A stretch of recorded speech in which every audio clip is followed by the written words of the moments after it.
อยู่ราชบุรีอ่ะดีโนเซนต์น่ะเขาเป็นวงจากราชบุรีด้วยกันเขามาเล่นกรุงเทพไงเขาต้องคงอยากให้เรามาร่วมทีมจริงๆไอการเข้าดีโนเซนต์เนี่ยมันเป็นประตูบานสำคัญเลยไม่งั้นเราก็อาจจะไปหยุดตัวเองอยู่แค่รับจ้างเล่นตามบาร์ตามแหล่งลำพับดนตรีรับจ้างมันเท่จริงๆเลยสตูดิโอมิวสิเชียนเนี่ยก็คือการเล่นกีตาร์อัดเสียงอย่างพี่แจ้เนี่ยเพลงโอ้ยๆเงี้ยธงชัยไม่เป็นไตอัลบั้มแรกวันนั้นเซเว่นเนี่ยชุดแรกเนี่ยผมเหมาหมดเลยนะเล่นกีตาร์เองชุดเลยทั้งหมดเลยผมเนี่ยเป็นมือกีตาร์วงวันนั้นเซเว่นตัวใหญ่ร่วมเล่นกับพี่แจ้เป็นโบว์ซัพพอร์ตตอนนั้นใช้ชื่อพลอยเล่นให้พี่เต๋อเนี่ยคอนเสิร์ตปึ๊กอะไรเงี้ยตัวพี่โอมเองไปเริ่มต้นเป็นขุนพลเพลงฮิตของแกรมมี่ได้ยังไงผมก็มาจากนักดนตรีคนหนึ่งใช่ไหมเราพร้อมที่จะทำงานเป็นโปรดิวเซอร์เต็มตัวแล้วที่รับหน้าที่โปรดิวเซอร์นะคริสติน่ากิลานบูอินคาร์แล้วมาไวน์นอตเซเว่นพูดไปแล้วก็ขับคนส่วนมากเขาคิดว่ามันไม่สำเร็จอยู่แล้วหลังจากอัลบั้มไปได้ดีนะพี่เต๋อก็เดินมาตบไหล่ดนตรีเราสำเร็จแล้วอะไรเงี้ยโอ้ผมนี่แบบว่าหัวใจพองโตนะพี่โอมเป็นหนึ่งในผู้บริหารที่แตกออกมาทำค่ายหนึ่งว่า RPGพูดง่ายคือมันก็เป็นคันลองที่ดำเนินไปใช่ไหมคือตัวตนผมจริงๆก็เป็นโปรดิวเซอร์เป็นคนดนตรีนั่นแหละถ้าพี่เต๋อยังอยู่นะผมก็ไม่มีวันไปทำหรอกตอนนั้นทำไมพี่โอมถึงออกจากการทำงานกับแกรมมี่ครับสวัสดีครับผมโอมชัตรีคงสุวรรณนะครับ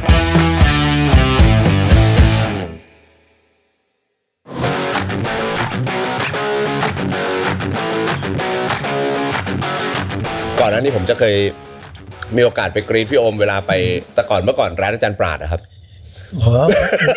อ้โทนใช่ไหมจะเห็นผมใช้คำว่ามันคือเขาเรียกอะไรเห็นอาจารย์ปราดชอบพี่ล่าชอบเล่าให้ฟังว่าเหมือนเป็นโปรแจมใช่เขาเป็นแนวนั้นอยู่แล้วเป็นแนวกีตาร์ฮีโร่แจมกีตาร์อยู่เลยซึ่งแสดงว่าจริงๆตัวพี่โอมเองก็ถ้าเอากีตาร์ที่พี่โอมชอบจริงๆก็คือสายร็อกถ้าเอาชอบ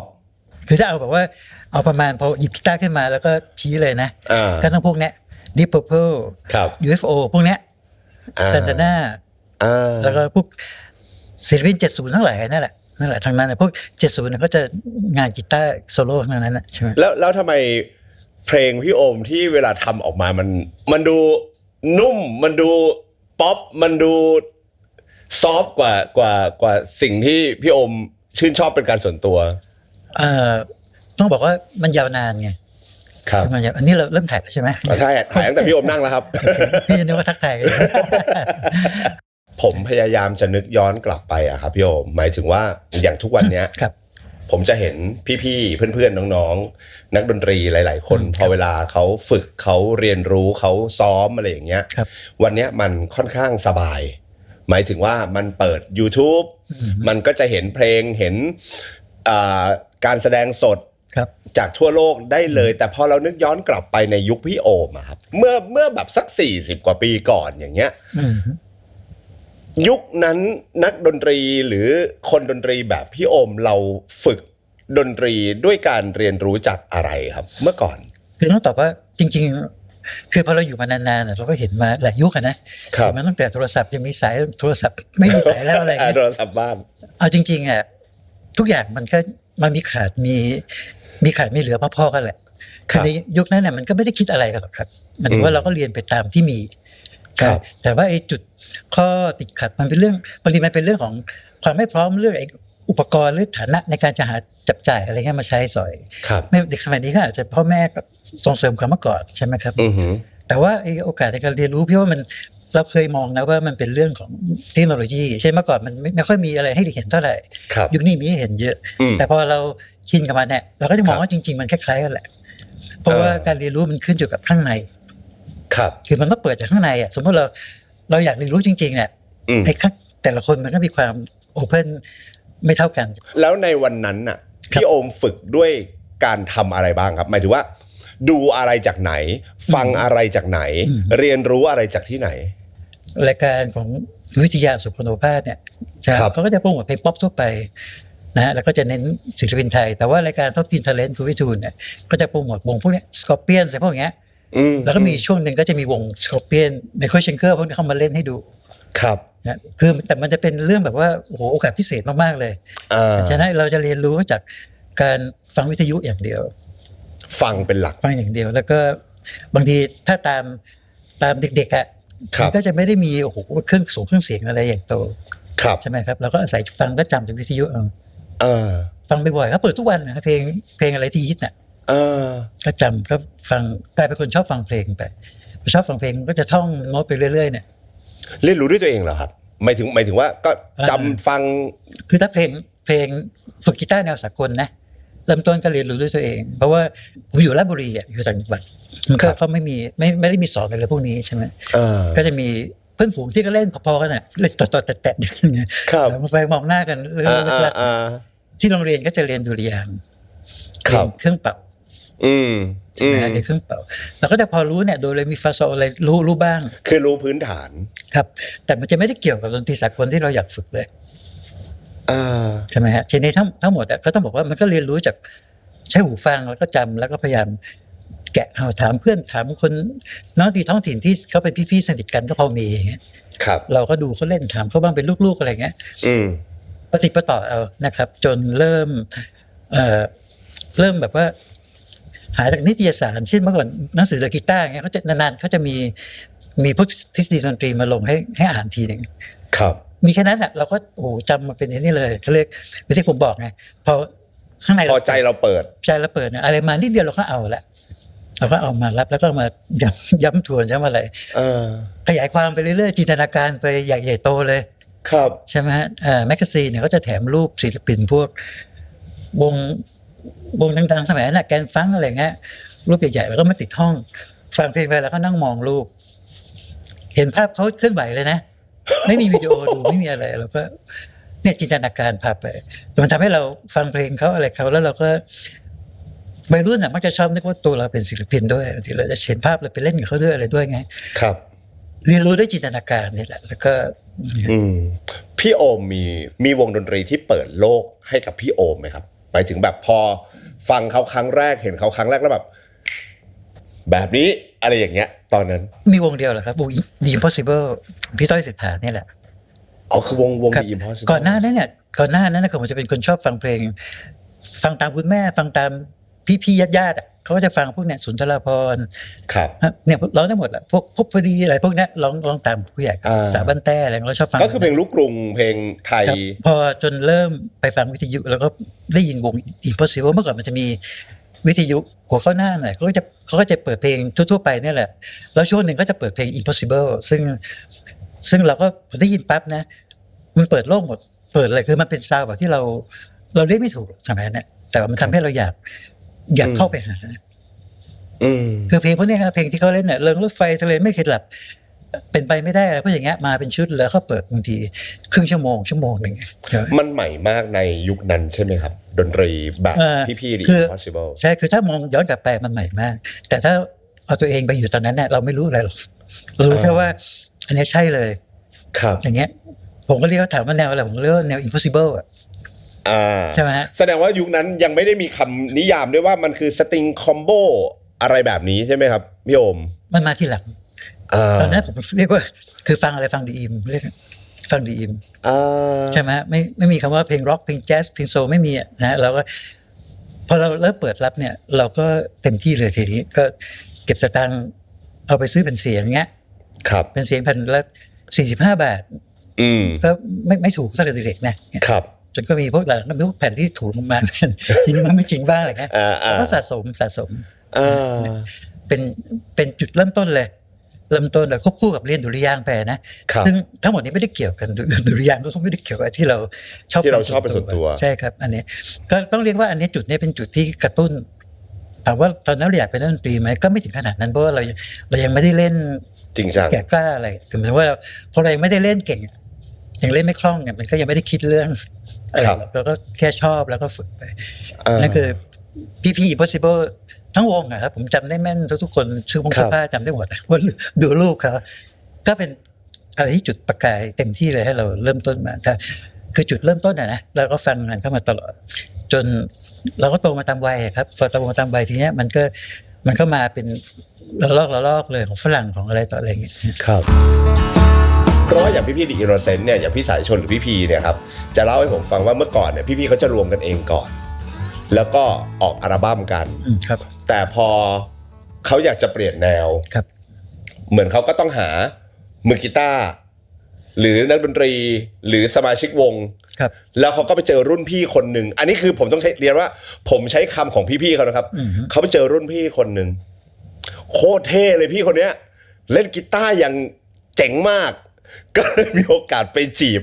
มาเข้าร่วมวงอะไรอย่างเงี้ยครับคือมันก็เป็นไปตามบรรยากาศแหละคือตอนนั้นดีโนเซนต์เนี่ยเขาเป็นวงต่างวงจากราชบุรีด้วยกันใช่ไหมฮะแล้วผมเล่นดนตรีท้องถิ่นอยู่ก็เล่นกับก็เล่นวงดังในจังหวัดนั่นแหละเราก็เล่นนั่นชื่อวงมี2วงโรแมนติกกับวงFour Singles ทุกวันนี้ก็ยังอยู่เลยมั้งแล้วก็เขาก็จะเล่นเพลงเล่นงานทั่วไปในจังหวัดอินโนเซนต์เขาจะเป็นวงนักเรียนเมื่อก่อนไม่ได้ชื่ออินโนเซนต์หรอกเขาก็เป็นพวกวงอยู่เป็นนักบวชนะคือแค่เตรียมจะเป็นนักบวชแล้วเขาก็มาดังในกรุงเทพนะด้วยเพลงสอบตกนะก็ดังขึ้นมา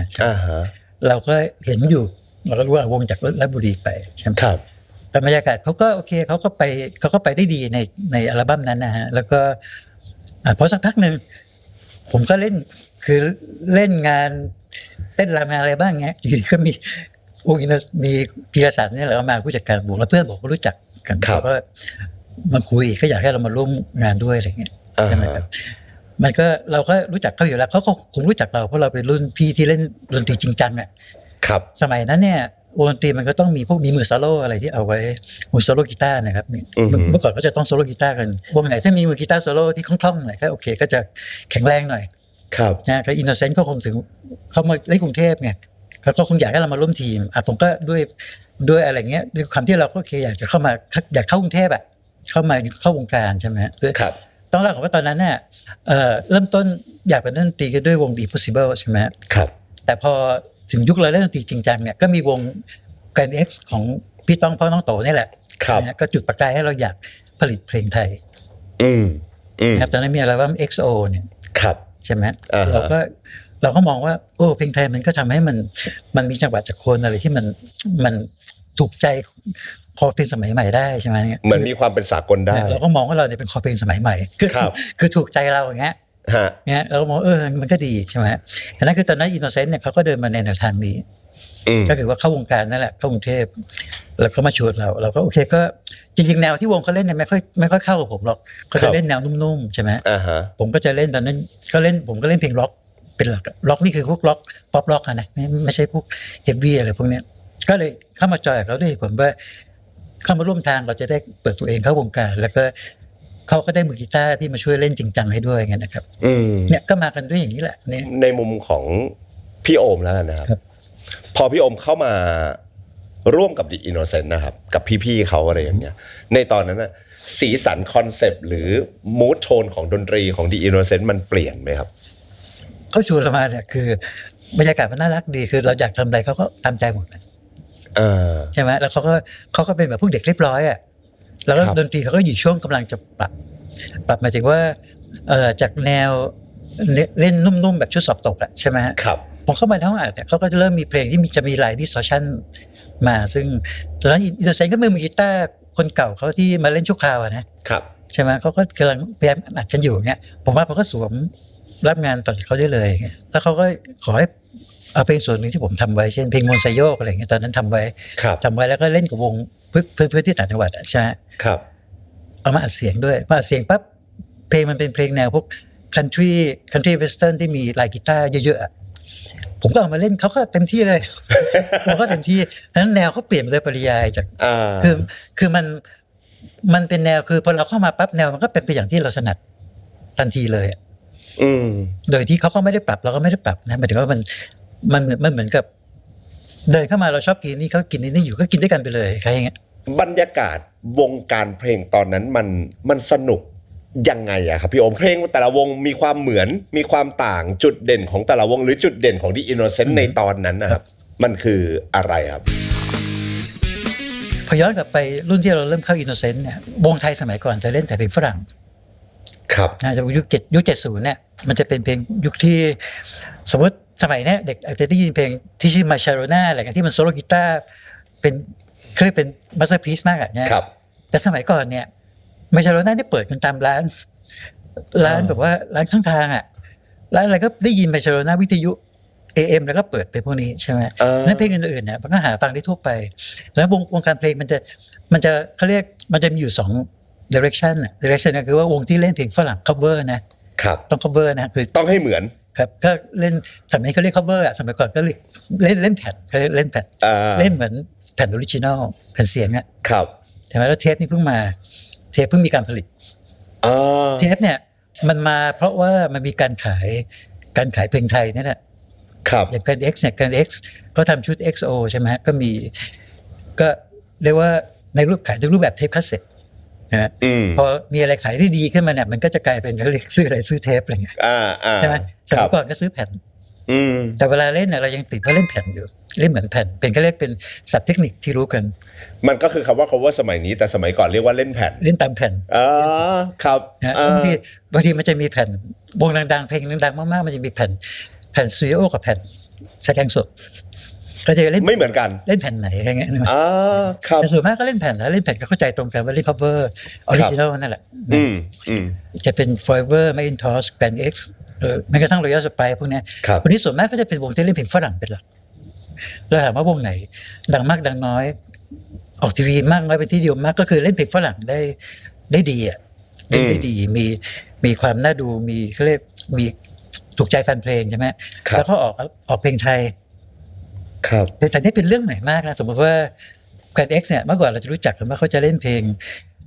cover เพลงพวก Bee Gees อะไรเงี้ยมีโดยเฉพาะพี่แจ้เนี่ยจะร้อง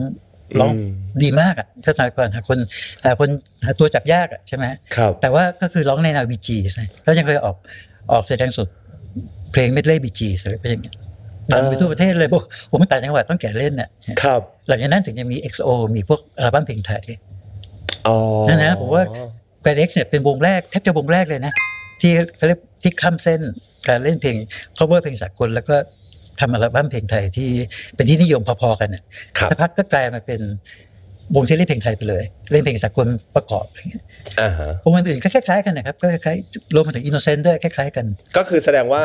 ต้องเล่นเพลงสากลได้ดีแล้วก็มีเพลงของตัวเองสมัยก่อนเนี่ยในยุคที่ผมเล่าให้ฟังเนี่ยนะการเล่นดนตรีที่ดังเนี่ยมันคือต้องเล่นเป็นสากลได้ดีอ่ะแล้วก็ตามงานต่างๆงานจ้างเพลงฝรั่งนั่นนะครับเพลงสากลที่นี่แล้วแต่แนวแนวส่วนมากก็เป็นพวกเพลงท็อปฮิตแหละเพลงไหนฮิตก็ทุกวงก็จะเล่นกันหมดแล้วเพลงไทยเราค่อยๆซึมไปตอนไหนฮะหมายถึงว่าซึมซับมันไปตอนไหนมันแล้วแต่ระดับของความดังของวงนั้นๆครับเช่นสมมติว่าถ้าอย่างวงแกรนด์ X เนี่ยแกรนด์ X นี่ต้องเรียกว่าดังมากไม่ใช่ดังธรรมดานะตอนนั้น The Impossible ก็เลิกวงไปแล้วถ้าอยู่กับแกรนด์ X ดังดีมเขาจุดอิ่มตัวแล้วเขาประกาศแยกวงใช่ไหมครับพี่ต้อยสิทธาก็เปลี่ยนมาเป็นนักร้องเป็นดาราเล่นหนังนั่นคือวงที่อยู่ในหน้าปัด Impossible ก็เป็นตำนานไปแล้วเป็นอะไรที่เราต้องหาฟังจากคอลเลกชันน่ะใช่ไหมแต่ว่า Grand X เนี่ยพอประสบความสำเร็จเนี่ยชุด XO ใช่ไหมคือก่อนนั้นก็มีชุดอะไรเข้ามาปะปแต่ก็ยังไม่ดังด้วย XO พอ XO เนี่ยความดังเนี่ยแทบจะทำให้เขาเล่นคอนเสิร์ตเล่นแต่เพลงไทยได้เลยไม่จำเป็นต้องอาศัยเพลงฝรั่งแล้วเพลงฝรั่งเล่นน้อยผมเคยไปดูคอนเสิร์ตตอนที่เขามาเล่นที่ต่างจังหวัดเล่นเป็นฝรั่งน้อยมากเล่นเพลงไทยอย่างเดียวคนก็กรี๊ดแล้วเพราะคนร้องตามได้หมดใช่ไหมครับแต่แล้วนี่วงที่มีเพลงไทยฮิตน้อยลงก็จะตามลำดับไปก็เพราะว่าเวลา1โชว์ก็ต้องเล่นสักชั่วโมงอย่างเงี้ยใช่ไหมชั่วโมงกว่าๆอย่างเงี้ยก็คลักกันไปแล้วเอาเพลงสากลเมื่อก่อนเนี่ยเวลาเล่นนี่มันไม่ใช่เพลงที่ฟังแล้วคนงงนะไม่ใช่เลยนะคือส่วนมากเล่นไปเนี่ยรู้จักหมดแหละร้องตามเหมือนพี่โอมเล่าให้ฟังว่าเพลงที่เป็นมาสเตอร์พีซทุกวันนี้เมื่อก่อนสมัยก่อนคือเปิดตามร้านข้างทางเลยก็เพลงมาชาโลน่าเนี่ยเด็กต่างจังหวัดยืนข้างถนนก็ร้องตามงูปลานะแต่ว่าเขาจำเพลงได้อะไรได้อย่างเงี้ยมันถูกเปิดบ่อยครับวงท้องถิ่นวงแก้ววงน้ำบุตรก็แกะเล่นกันอะไรอย่างเงี้ยฉะนั้นเวลาที่วงไม่ได้มีเพลงไทยเนี่ยเขาก็เล่นเพลงฝรั่งที่เป็นที่รู้จักเขาไม่ได้โฮเทลแคลิฟอร์เนียอย่างเงี้ยครับเล่นกับทุกวงนะฮะผิดบ้างถูกบ้างก็คนชอบถ้าเล่นมาเนี่ยก็อยู่ได้อย่างน้อยมีทางคุ้นมาก็โอเคแล้วอะไรพวกอย่างเงี้ยนะคราวนี้เพลงไทยพอมีคอลเลกชันมากขึ้นก็จะมาคละอย่างเงี้ยแต่ส่วนมากวงที่มีเพลงไทยฮิตเยอะขนาดแกรนด์ X นี่จะไม่ค่อยมีสมัยก่อนนะครับแล้ว The Innocent ล่ะครับฮิตขนาดไหนพี่โอมเล่าให้ฟังหน่อยสิอยากรู้ว่าแบบเมมโมรีของพี่โอมแบบความฮิตของ The Innocent มันInnocent เนี่ยเขาเคยตอนก่อนผมเข้าวงเนี่ยเขาก็มาเล่นชุดสอบตกนั่นแหละเล่นกัน 3-4 คนเป็นแบบวงวัยรุ่นเนี่ยนะเขาก็จะเล่นแต่เพลงไทยเขานี่แหละแต่ว่าจะเป็นแนวนุ่มๆเขาเนี่ยนุ่ม เพลงก็จะเป็นแนวพวกออก60หน่อย ครับ ใช่ไหมฮะตอนผมมาอยู่เนี่ยแต่โดยทันทีเรา คือมากับตัวเราแล้วด้วยความบังเอิญนะวงเขาก็เริ่มแกะเพลงฝรั่งเล่นกัน ครับ อินโนเซนต์ก็เราก็เล่นแกะเพลงพวกนี้เล่นเพลงอะไรคิดพูดอะไร Johnny Can Read ไอ้ Going Back to China อะไรเงี้ยก็เล่นกันหมด How to Say I'm Sorry Chicago ใช่ไหมก็แกะ Abracadabra อะไรเงี้ยก็เล่นคือเราก็เล่นเพราะว่าคือคนที่ฟังเพลงฝรั่งเนี่ยมันอะไรมาใหม่ก็จะฟังหมดเลย ครับ แต่พวกเนี้ยมันก็จะพวกเนี้ยมันก็เพิ่งออกตอนนั้นเลยนะหมายถึงว่าพอเราเข้าวงเนี่ย ใหม่ๆเลย ก็เราก็ได้ยินตอนนั้นเราก็เล่นเพลงนี้พวกนี้กันโดยตามธรรมชาติเลยก็ไม่ได้คิดว่ามันจะฮิตไม่ฮิตนะครับ คิดว่าชอบปั๊บพอมองหน้ากันเล่นหน้าก็แกะเล่นแล้วเอาไปเล่นงานเวลามีงานจ้างก็เอาไปเล่นคนก็รู้จักอีก ครับ เพราะว่าเพลงฝรั่งมันยังมีมาร์เก็ตแชร์อยู่เยอะในสมัยนั้นนะใช่ไหมไอ้เลิฟล็อกแอนด์โรอะไรไปเล่นไหนคนก็รู้จักใช่ไหมฮะเงี้ยเราก็เล่นไปโดยปริยายเลย ครับ อินเตอร์เซนต์ก็ตอนนั้นเราก็นับว่ามีเพลงฮิตกี่เพลงเราก็เล่นอ่ะเสียงจากแม่กลองสอบตกอะไรเงี้ยพอผมเข้ามาก็มีอัลบั้มใหม่ก็มีเพลงอยู่หอมนต์ไซโยกเราก็เล่นไปด้วย มันจะมีบางเพลงของดีโนเซนต์พี่โอมร้องไว้ด้วย ผมร้องด้วยความบังเอิญนะพอเข้ามาชุดแรกเนี่ยที่แรกกะจะมาเล่นกีตาร์อย่างเดียว ครับ ใช่ไหมแล้วก็มีเพลงมนต์ไซโยกเนี่ยเอามาทำอินโนเซนต์นั่นแหละแล้วเขาก็ให้ผมช่วยร้องไกด์ให้ผมก็ร้องไกด์ในห้องอัดไปอย่างเงี้ยพอร้องไกด์ไปแล้วตัวผู้ใหญ่รู้สึกจะเป็นเจ้าคุณเล็กเจ้าของห้องอัดเนี่ยเขาเดินเข้ามาฟังว่าอุ้ยอันนี้เสียงเขาท่าเสียงผมมันจะแหลมๆมันจะฟังแปลกๆหูดีเขาก็ชอบกันแล้วผู้จัดการวงก็งั้นผมก็ร้องไปเลยแล้วกันเพลงนี้อย่างเงี้ยเราก็ไม่ได้ซีเรียสอะไรอ๋อคือตอนแรกเนี่ยพี่โอมไม่ได้ตั้งใจว่าจะเป็นเสียงพี่โอมไม่ครับร้องไกด์แค่ไกด์ไว้ให้ครับแล้วอย่างเพลงผมขอเพลงโปรดผมได้ไหมครับอย่างเพราะเธอหรือเปล่าอย่างเงี้ยครับอันนี้มันหลายอัลบั้มให้หลังแล้วใช่ครับคือหลังจากชุดแรกนี่คือชุดอยู่หอใช่ไหมชื่ออยู่หอ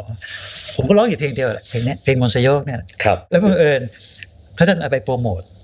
แล้วมันก็กลายเป็นฮิตใช่ไหมคือพูดง่ายๆคืองานไหนก็ต้องเล่นไปเรื่อยทีนี้พอด้วยความอัตโนมัติชุดต่อไปเราก็ร่วมร้องด้วยคือวงก็จะร้องกันหลายคนนะก็จะมีสายชนก็ร้องเป็นหลักใช่ไหมครับสายชนแล้วก็คุณเสนีมือเบสเขาก็ร้องด้วยผมก็ช่วยร้องด้วยนี่พอมันร้องกันได้หลายคนมันก็เบาแรงอ่ะแค่อย่างเงี้ยผมก็เลยแต่คราวนี้ตามด้วยอัตโนมัติเนี่ยเราเข้ามาเราก็มีบทบาทในการทำเพลงอะไรพวกเนี้ยเราก็เรียบเรียงอะไรไปแล้วมันก็เป็นธรรมชาติที่บางทีเราทำอะไรเราก็ร้องไปเลยหรือว่าตัวปีกระสันและตัวผู้จัดการวงก็ผมร้องไปเลยแล้วกันเพราะว่าเราเป็นที่รู้จักจากเพลงมนต์ไซโยกมาก่อนใช่ไหมที่นี่มันก็เริ่มมีชุดละ2เพลงบ้าง3เพลงบ้างอะไรบ้างคัดไปชุด2ชุด3ชุด4อะไรมาเรื่อยนะพอเราเริ่มทำอะไรบางทีเราก็ร้องไปเองเลยเพราะว่ามันใกล้มือดีพวกนี้เพราะเราก็ชินกับการเป็นนักร้องของวงแต่ว่านักร้องหมายถึงว่าต้องมีกีตาร์ห้อยอยู่นะอย่างสายชนนี่ก็จะแบบว่าต้องถือไมโครโฟนได้อย่างเงี้ยผมนี่ไม่ได้ต้องห้อยกีตาร์ไว้จะออกไปอะไรเงี้ยเป็นนักร้องประเภทเล่นไปร้องไปจริงๆชอบไหมครับพี่โอมในการเป็นนักร้องไปด้วยคือก่อนเข้าอินโนเซนต์ผมก็ร้องเพลงนะก็เล่นเพลงฝรั่งก็ร้องอยู่แล้วร้องเบต้าเลตเลยครับร้องหมดเพลงพวกเพลงเสียงโฟเซตโตเสียงพวกวงบอนนี่เอ็มแล้วก็ร้องวงบีจีแล้วก็ร้องเงี้ยVillage People ร้องหมดเพลงอะไรที่เพราะเมื่อก่อนเขารับงานเล่นแบบงานจ้างทั่วไปใช่ไหมครับแต่ว่าต้องมีกีตาร์อยู่กับมือเราเป็นนักกีตาร์ไงเป็นเราเล่นแล้วร้องเล่นกีตาร์แล้วร้องแล้วอย่างพวกแบบงานเบื้องหลังอย่างเงี้ยครับพี่โอมแบบการเรียบเรียงการโปรดิวซ์เรียนรู้มาจากไหนครับพอเราเล่นดนตรีเนี่ยเราก็ไม่ได้มีใครสอนเนี่ยเราก็เรียนดุริยางค์มานิดหน่อยใช่ไหมครับเราก็ประมาณแบบว่าไขว่คว้าเอาจากตำราใช่ไหมแล้วเราก็ผมก็จะชอบอ่านว่านิตยสารที่เขาแปลจากฝรั่งมาเนี่ยเขาที่มีนะ Express Song Top Teen Talent เมื่อก่อนก็จะเป็นแมกกาซีนเนี่ยเราก็จะอ่านบทสัมภาษณ์รู้จักพวกนี้อีริค แคลปตันพวกวงครีมอะไรจากหนังสือพวกเนี้ยครับนะแล้วเราได้ยินอะไรมาเราอ่านอะไรมาแล้วก็จินตนาการอย่างเดียวเราไม่มี YouTube อะไรให้ดูนะเราก็รู้ว่าโอเคมันก็มี arranger มี producer มีอะไรอย่างเงี้ยครับใช่ไหมครับแล้วเราก็มีมุมมองหลายๆอย่างเรื่องการแบบเล่นดนตรีแล้วเราจะต้องทำอะไรบ้างใช่ไหมแน่นอนคือพอเราอยู่ในวงเนี่ยไปอยู่ในวงแล้วเรามีบทบาทหน่อยเราก็จะเขาเรียกเป็นสมัยก่อนวงก็มี arranger ครับ arranger เนี่ยจริงๆก็คือว่าบางทีอาจจะหมายถึงคนแกะเพลงให้แกะเพลงให้วงเล่นแล้วก็คอยตรวจว่าคอร์ดเขิดหรือว่าท่อนเทิร์นถูกต้องไหมรวมไปถึงแบบคุมซ้อมอะไรพวกเนี้ยเคยมีพูดง่ายๆคือมีคนถือไม้เรียวนะก่อนที่ผมจะเล่นวงอาชีพผมก็จะมีวงเพื่อนๆเล่นกับพี่ชายผมก็เล่นกีตาร์ด้วยเล่นเบสด้วยครับผมก็จะมีหน้าที่เป็น arranger โดยปริยายพูดง่ายๆคือว่าพอจะเล่นเพลงอะไรเนี่ยเราก็จะแกะก่อนแกะทั้งหมดเนี่ยแกะหมดนะแกะอันนี้ก็ก่อนยุคจะเล่นอาชีพอีกนะวงนักเรียนเนี่ยเราก็จะแกะหมดแกะเบสแล้วก็เอามาบอกพี่ชายให้เล่นตามที่เราแกะมาครับแกะตามลูกที่ในแผ่นเนี่ยกลองเท่าไหนส่งอย่างเงี้ยเราก็แกะมาคือแกะทุกเครื่องดนตรีแกะไปเพราะเราจะเอามาคอนดักเวลาเราซ้อมไงแต่เวลาซ้อมกับวงเนี่ยเมื่อก่อนมันจะไม่ใช่ว่าต่างคนต่างแกะมาแล้วก็ใครแกะมันยังไงก็เล่นอย่างนั้นไม่ใช่นะฮะผมจะเริ่มมาแบบว่าเขาเรียกแบบว่ามันจะมีความเป็นแบบว่าเราไม่ได้เรียกว่าเราเป็น arranger เราเรียกว่าเราชอบแบบนั้นเราจะเล่นเพลงอะไรเราก็แกะทุกชิ้นก่อนแล้วเวลาคุมแล้วเราก็จะมาบอกว่าส่งตรงนี้อันนี้โอเคเล่นอย่างนี้สมัยก่อนซึ่งมันจำเป็นจะต้องมีคือถ้าจะวงที่ดีก็ควรจะมีอะไรแบบนี้สักคนหนึ่งครับเราก็กลายเป็น arranger ไปโดยปริยายผมเริ่มมองเห็นภาพแล้วโอเคคราวนี้พอทุกอย่างไม่ว่าเราจะเล่นอะไรนะเราจะรู้ไปทุกพาร์ทหมดเลยเท่าที่ความรู้เรามีนะคือไม่ได้แบบปัดเปลืองเขียนใส่แจวไม่ใช่นะครับตอนนั้นเราเมื่อจะเล่นเพลงเนี้ยเราก็จะแกะท่อนมันวนเท่านี้ครั้งนะมันมีตอนนี้พอวน8 บาร์2 ครั้งกล้องส่งพอซ้อมปั๊บมือกล้องไม่ส่งเลยแล้วก็หยุดแล้วก็ให้เอาใหม่อย่างเงี้ยพอฉันจำได้อยู่ว่ามันต้องมีตรงนี้มีท่อนส่งนะนี่คือเราทำอย่างเงี้ยส่วนพี่ชายผมก็อยู่บ้านเดียวกันเราก็จะเทรนมาก่อนตั้งแต่สมัยเล่นแบบวงนักเรียนอยู่แล้วครับก็จะชินกับการเป็นอย่างเงี้ยนะอย่างเงี้ยพอมาเล่นวงอาชีพเราก็เอานิสัยที่ติดมาด้วยไปอยู่วงไหนเราก็เที่ยวไปจนจ้างหน่อยเขาหมดอ่ะคือว่า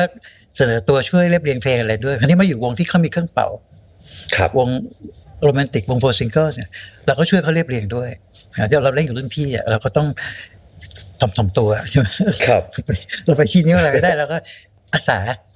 สาแกะบรัสแกะคอร์ดแกะอะไรพวกเนี้ยครับนะแล้วเราก็จะได้ความรู้ด้วยจากตรงนั้นซึ่งแสดงว่าพี่โอมทำแบบนี้มาตั้งแต่ตอนอยู่ที่ราชบุรีอยู่แล้วด้วย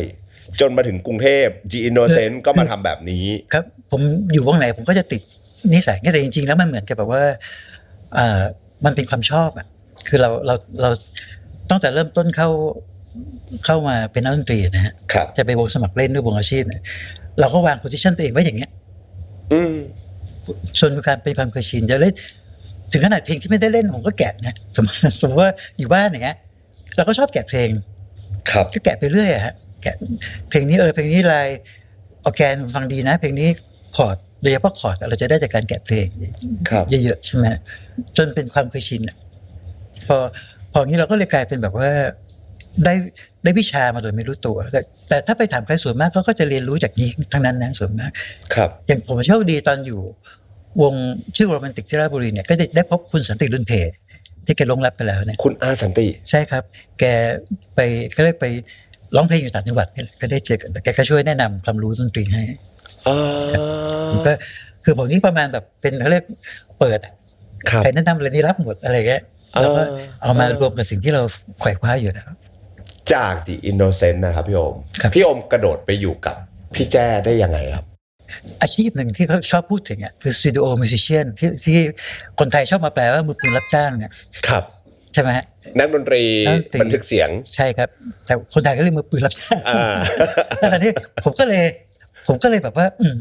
มันเท่จริงๆเลยสตูดิโอมิวสิเชียนเนี่ยเมื่อก่อนคนที่เป็นโปรดิวเซอร์ใหญ่ของโลกก็ควินซี่โจนส์อย่างเงี้ยนะแล้วก็มีได้ยินชื่อเมื่อก่อนก็เป็นแบบองค์เทพอยู่อีกฝั่งตะวันตกแต่ไม่ถึงเลยยังไงได้ยินแต่ชื่อแล้วตอนหลังรู้จักไลลี่คาร์ตันที่เป็นมือกีตาร์สตูดิโอเราก็อยากเป็นอย่างเขานี่แหละอยากเป็นอย่างเขาใช่ไหมโดยที่ไม่ได้รู้หรอกว่าต้องทำยังไงอะไรยังไงเราอัดเสียงแต่วงอินโนเซนต์ของเราเนี่ยจนตอนหลังเนี่ยเราก็เริ่มแบบโอเพนมากขึ้นเนี่ยนะก็เริ่มมาจากพอเล่นไปสักพักหนึ่งมันก็เป็นที่รู้จักกันในแวดวงห้องอัดเมื่อก่อนก็จะอัดเสียงกันห้องอัดศรีสยามเป็นหลักนะครับเนี่ยแล้วก็จะเจอพี่เต๋อเรวัตเนี่ยเจอพี่แจ้เจอวงแกรนด์เอ็กซ์ผมเข้าอินโนเซนต์มาก็จะเจอแกรนด์เอ็กซ์อัดเสียงอยู่เขาก็จะอัดช่วง ช่วงกลางคืน ครับ ใช่ไหมอย่างเงี้ยเราก็จะช่วงกลางวันนะแค่เงี้ยสลับกันไปก็แล้วแต่เนี่ยแต่ส่วนมากก็เราก็จะได้ใช้เครื่องของเขา ครับ เพราะเขาตั้งทิ้งไว้พวกกลองพวกกลองมันเป็นกลองสด ครับ ใช่ไหมยังไม่โปรแกรมนะเนี่ยก็จะเจอกันตามนี่แหละก็รู้ใครเป็นใครบางทีก็เจอพี่ตุ่นคนเทพเนี่ยมากับวงแฟลชก็เห็นหน้ากันอยู่นั่งรอคิวนะใช่ไหมครับผมจะเริ่มเปิดตัวเองมากขึ้นแล้วโดยเฉพาะตอนพอเห็นกันในพี่เต๋อก็วันหนึ่งก็โทรมาชวนผมไปเล่นคอนเสิร์ตแบ็กอัพให้แกตอนเต๋อ2แสดงว่าพี่เต๋อชวนก่อนที่จะไปทำกับพี่แจ้กับพลอยพี่เต๋อได้เป็นคนที่โทรมาชวนเราพูดง่ายๆคือไปเที่ยวเล่นนั่นแหละครับแล้วก็อยู่กับเราอย่างเงี้ยนะแกก็โทรมาพอแกก็ได้ยินคนที่ห้องอัดก็พูดถึงเราอย่างเงี้ยว่าตอนนั้นผมก็จะไปเล่นแทนพี่ป้อมอัศนีในทีมแกพี่ป้อมก็จะทำอัลบั้มครับที่แต่ก็โทรมาชวนผมก็โอเคทันทีเลยเพราะว่าเราชอบแกอยู่แล้วครับใช่ไหมก็เป็นครั้งแรกไปเล่นชุดอัลบั้มเต๋อ2เป็นคอนเสิร์ตครับรู้สึกเล่นที่เดอะพาเลสเป็นคอนเสิร์ตพอเล่นคอนเสิร์ตปั๊บเราก็ต้องไปซ้อมนี่ไปซ้อมเนี่ยนักดนตรีแต่ละคนก็เป็นระดับทั้งนั้นเนี่ยเช่นพี่แต้มจตุรนต์ที่รู้ลงรับไปแล้วนะฮะพี่ไพฑูรย์ตอนนั้นก็เป็นมือระดับประเทศทั้งนั้นนะที่เล่นกับแกแล้วมีติ๊กชิโร่เนี่ยติ๊กชิโร่ยังเป็นแค่มือกลองอยู่เมื่อก่อนยังไม่ร้องเพลงหลายคนเนี่ยนะแต่ผมก็ไม่ได้เจอพี่ป้อมแล้วแกไม่ได้เล่นแหละแต่เจอกันตามห้องอัดพี่ป้อมก็เป็นมือปืนรับจ้างคนหนึ่งเมื่อก่อนใช่ไหมผมก็จะเริ่มชินกับการเป็นทำอะไรนอกเหนือจากอินโนเซนต์ซึ่งที่วงก็โอเคอ่ะเขาก็รู้สึกว่ามันก็โอเคอ่ะมันก็ไม่ได้อินโนเซนต์มันไม่ได้มีอะไรไทยขนาดไปทำอะไรไม่ได้ไม่ขนาดนั้นครับก็จะเป็นวงที่มีเวลาว่างประมาณนึงแหละแสดงว่าก่อนหน้านี้พี่โอมรู้จักพี่เต๋อแต่ไม่ได้รู้จักกันเป็นการส่วนตัวมาก่อนก็ทักกันพี่เต๋อเนี่ยถามว่ารู้จักแกได้ยังไงคือแกนั่งกินข้าวอยู่ที่ห้องอัดนี่แหละครับแล้วผมก็ไปสวัสดีแกแล้วเราไอ้คนที่เราเป็นเด็กเราก็นั่งคุย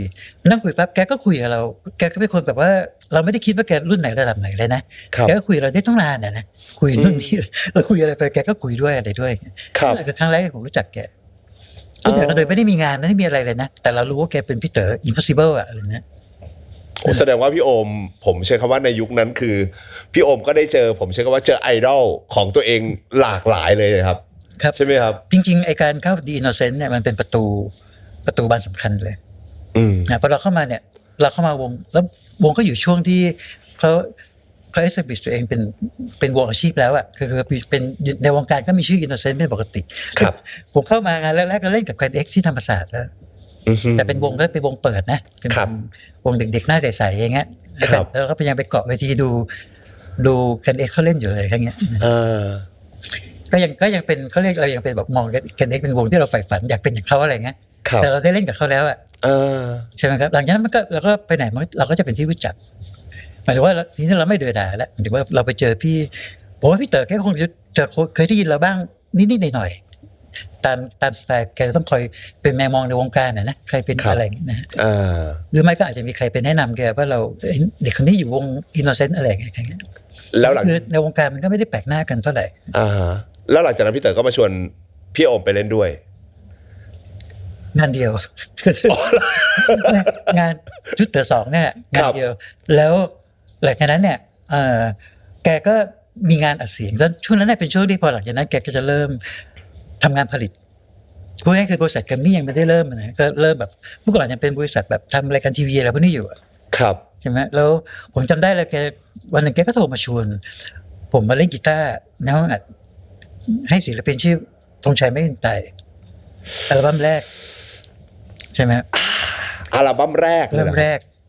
หาดทรายสายลมสองเราใช่ครับแกโทรมาชวนนั่นแหละคืองานแรกที่แกก็โทรมาคุย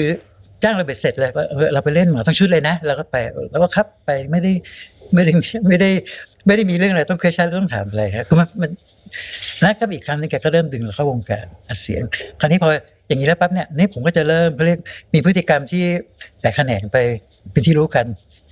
ครับว่าเราสามารถเล่นนู่นนี่นั่นอะไรได้ใช่ไหมเงี้ยหลังจากนั้นพี่เต๋อก็มีงานอื่นอีกเช่นงานคอนเสิร์ตปึ๊กอะไรเงี้ยก็ตามกันมาใช่ไหมเงี้ยครับแล้วของพี่แจ๊ก็จะมาช่วงก่อนคอนเสิร์ตปึ๊กนี่แหละก่อนหน้านั้นเนี่ยอยู่ดีๆท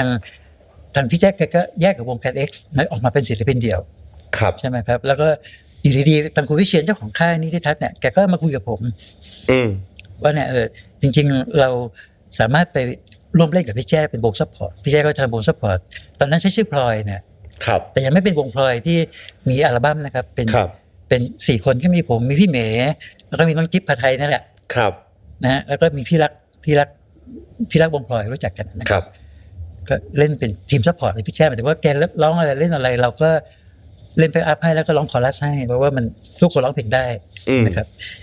แล้วก็แกก็เอาเรามายืนถ้าใครไปดูสมัยก่อนจะเห็นเป็นสีเหมือนยอดมนุษย์หลายสีอะอาจจะจิ๊จ้าแต่ผมก็อยู่ในแก๊งนั้นในแก๊งนั้นด้วย ครับ ซึ่งอันนี้ก็อีกครั้งหนึ่งคืออินโนเซนต์เขาก็ยิ้มก็ไม่ได้ว่าอะไรเขารู้สึกว่ามันเป็นงานเขาคงมองว่าเป็นงานบริษัทเป็นงานแบบเป็นงานก็ดีเพราะว่ามันก็มันจะได้มีขยายชื่อเสียงให้เราออกไปใช่ไหมครับ ครับ ผมจำได้พอตัวเล่นกับพี่แจ้แล้วพอสักพักหนึ่งพี่เต๋อก็โทรมาชวนเล่นคอนเสิร์ตปึ๊กงานเนี่ยผมก็รับอีก แสดงว่าตอนนั้นพี่โอมอะไรสนุกลุยหมด คือมันก็มาจากคอลัมน์ที่ผมบอกนั่นแหละไอ้การเป็นสตูดิโอมิวสิชเชียนเป็นไซต์แมนพวกนี้ครับ มันสำคัญมากคือมันคือในประเทศที่มันไม่มีการสอนอาชีพดนตรี ครับ นะไอ้แรงบันดาลใจพวกนั้นมันเป็นตัวหลักเลย คือไม่งั้นเราก็อาจจะไปหยุดตัวเองอยู่แค่รับจ้างเล่นตามบาร์ตามอะไรอย่างเงี้ยลำพับดนตรีรับจ้างใช่ไหมแต่เนี่ยพอมันมีตรงนี้เข้ามาเนี่ยมันก็เปิดโลกทัศน์เราแล้วโชคดีที่เราอยู่ในแวดวงมืออาชีพที่เขาก็พาเราไปตรงนั้นได้คือถ้าไม่มีใครเช่นถ้าพี่เต๋อแกไม่โทรมาชวนเราเนี่ย ครับ เราก็คงอยู่เฉยๆก็อ่านหนังสือไปเรื่อยใช่ไหมไง ครับ แต่พอมีแกมาชวนเนี่ยเราก็เยสทันทีไม่มีลังเลเลยพอพี่แจ้เข้ามาชวนเราก็โอเคก็ดีเมื่อก่อนมันไม่มีวงแบ็กอัพนะคือสมัยนี้เวลาพูดถึงวงแบ็กอัพเนี่ยมันฟังดูชื่อมันดัดดึกชื่อมันธรรมดามากการเล่นแบ็กอัพเนี่ยการแบ็กอัพมิวสิชเชียนเนี่ยแต่สมัยนั้นมันไม่มีเลยครับไม่มีนะสมัยนั้นการไปวงแบ็กอัพเนี่ยมันเรื่องใหม่มากนะใช้คำนี้เลยนะวงแบ็กอัพเลยคือคำว่าวงแบ็กอัพเป็นเรื่องใหม่ในตอนนั้นมากๆวงพลอยเนี่ยถือว่าเป็นวงแบ็กอัพแรกๆของประเทศนี้เลยแล้วคู่ไปกับวงที่เล่นให้พี่เต๋อเนี่ยซึ่งแกก็มีอยู่แค่2 งานนี่แหละมีเต๋อ2 งานปึ๊กเนี่ยแต่เป็นงานในตำนานทั้งนั้นเลยนะครับเราก็เรียกว่าเป็นวงแบ็กอัพให้พี่เต๋อเรวัตอะไรเงี้ย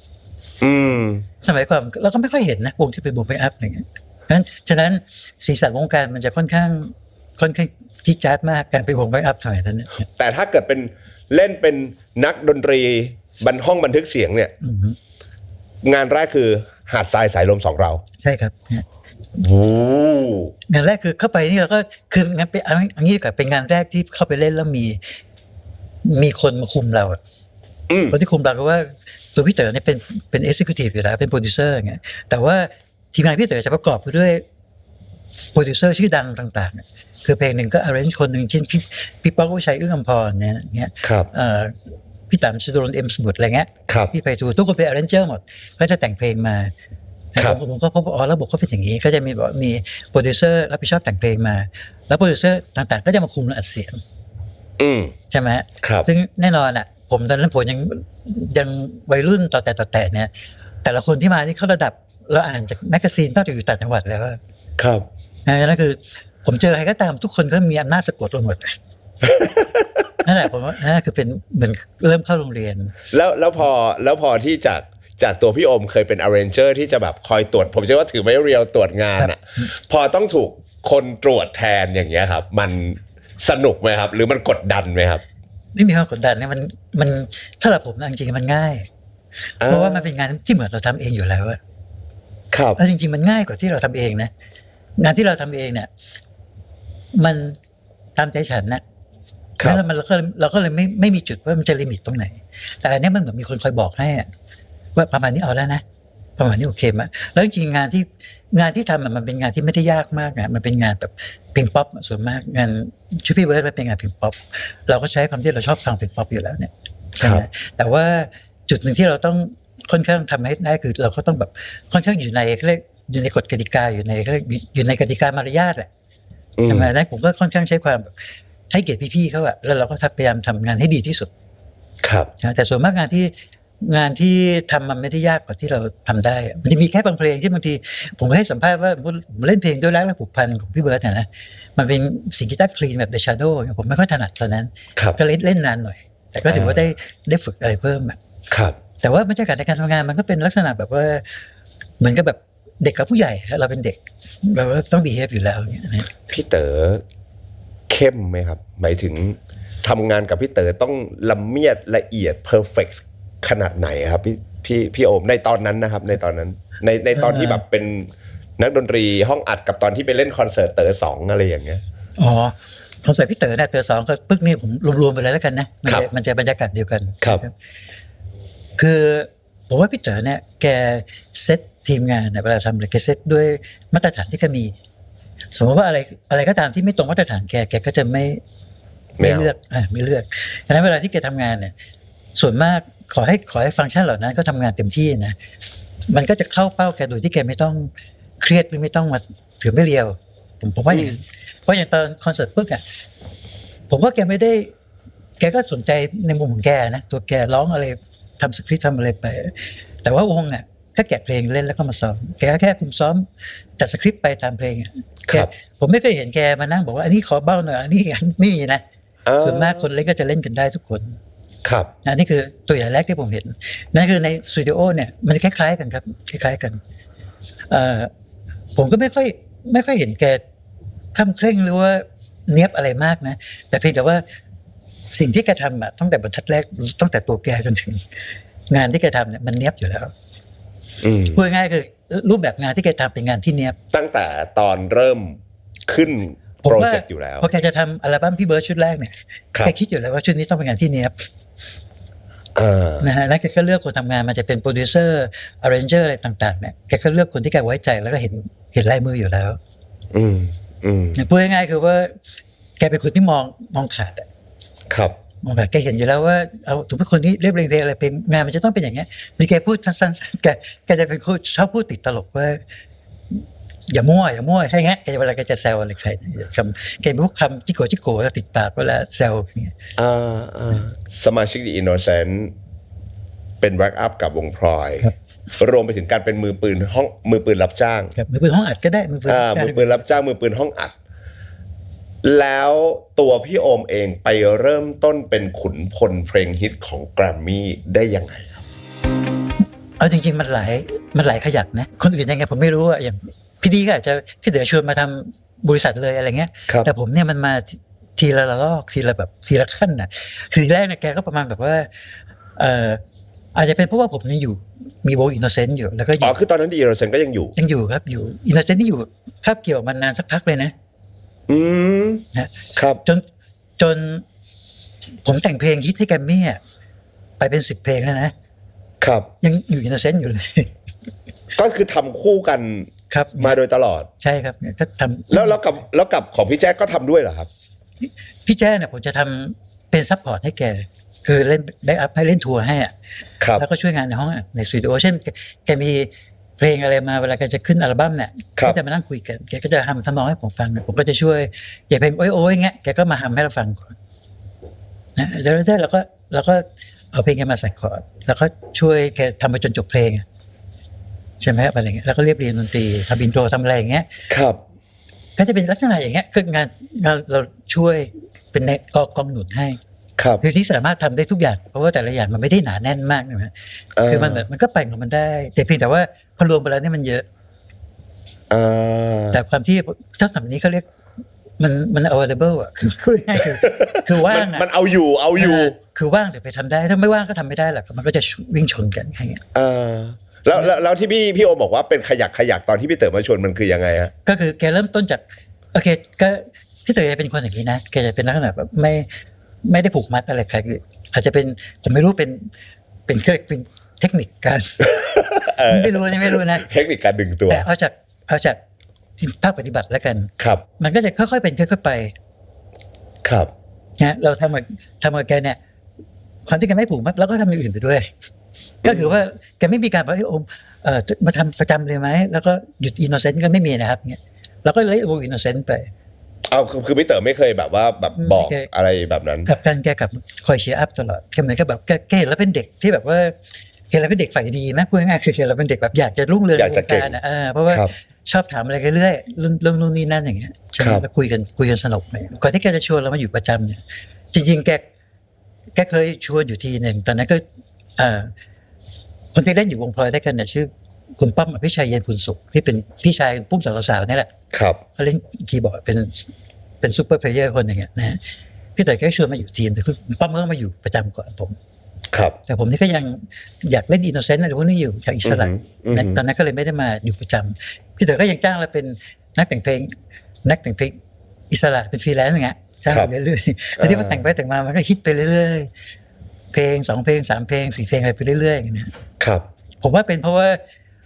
มันคลิกกันอะแกรมมี่ก็เอาไปโปรโมทไปด้วยเงี้ยในขณะที่เราไม่ได้อยู่แกรมมี่นะใช่ไหมมันก็เป็นไปตามอัตโนมัติผมได้ยินมาว่าพอสักพักหนึ่งก็เริ่มมีคนที่แกรมมี่เขาก็ถามพี่เต๋อว่าแล้วโอมนี่ยังไงอะไรเงี้ยอยากให้เพราะว่ามันคือเราไปทำงาน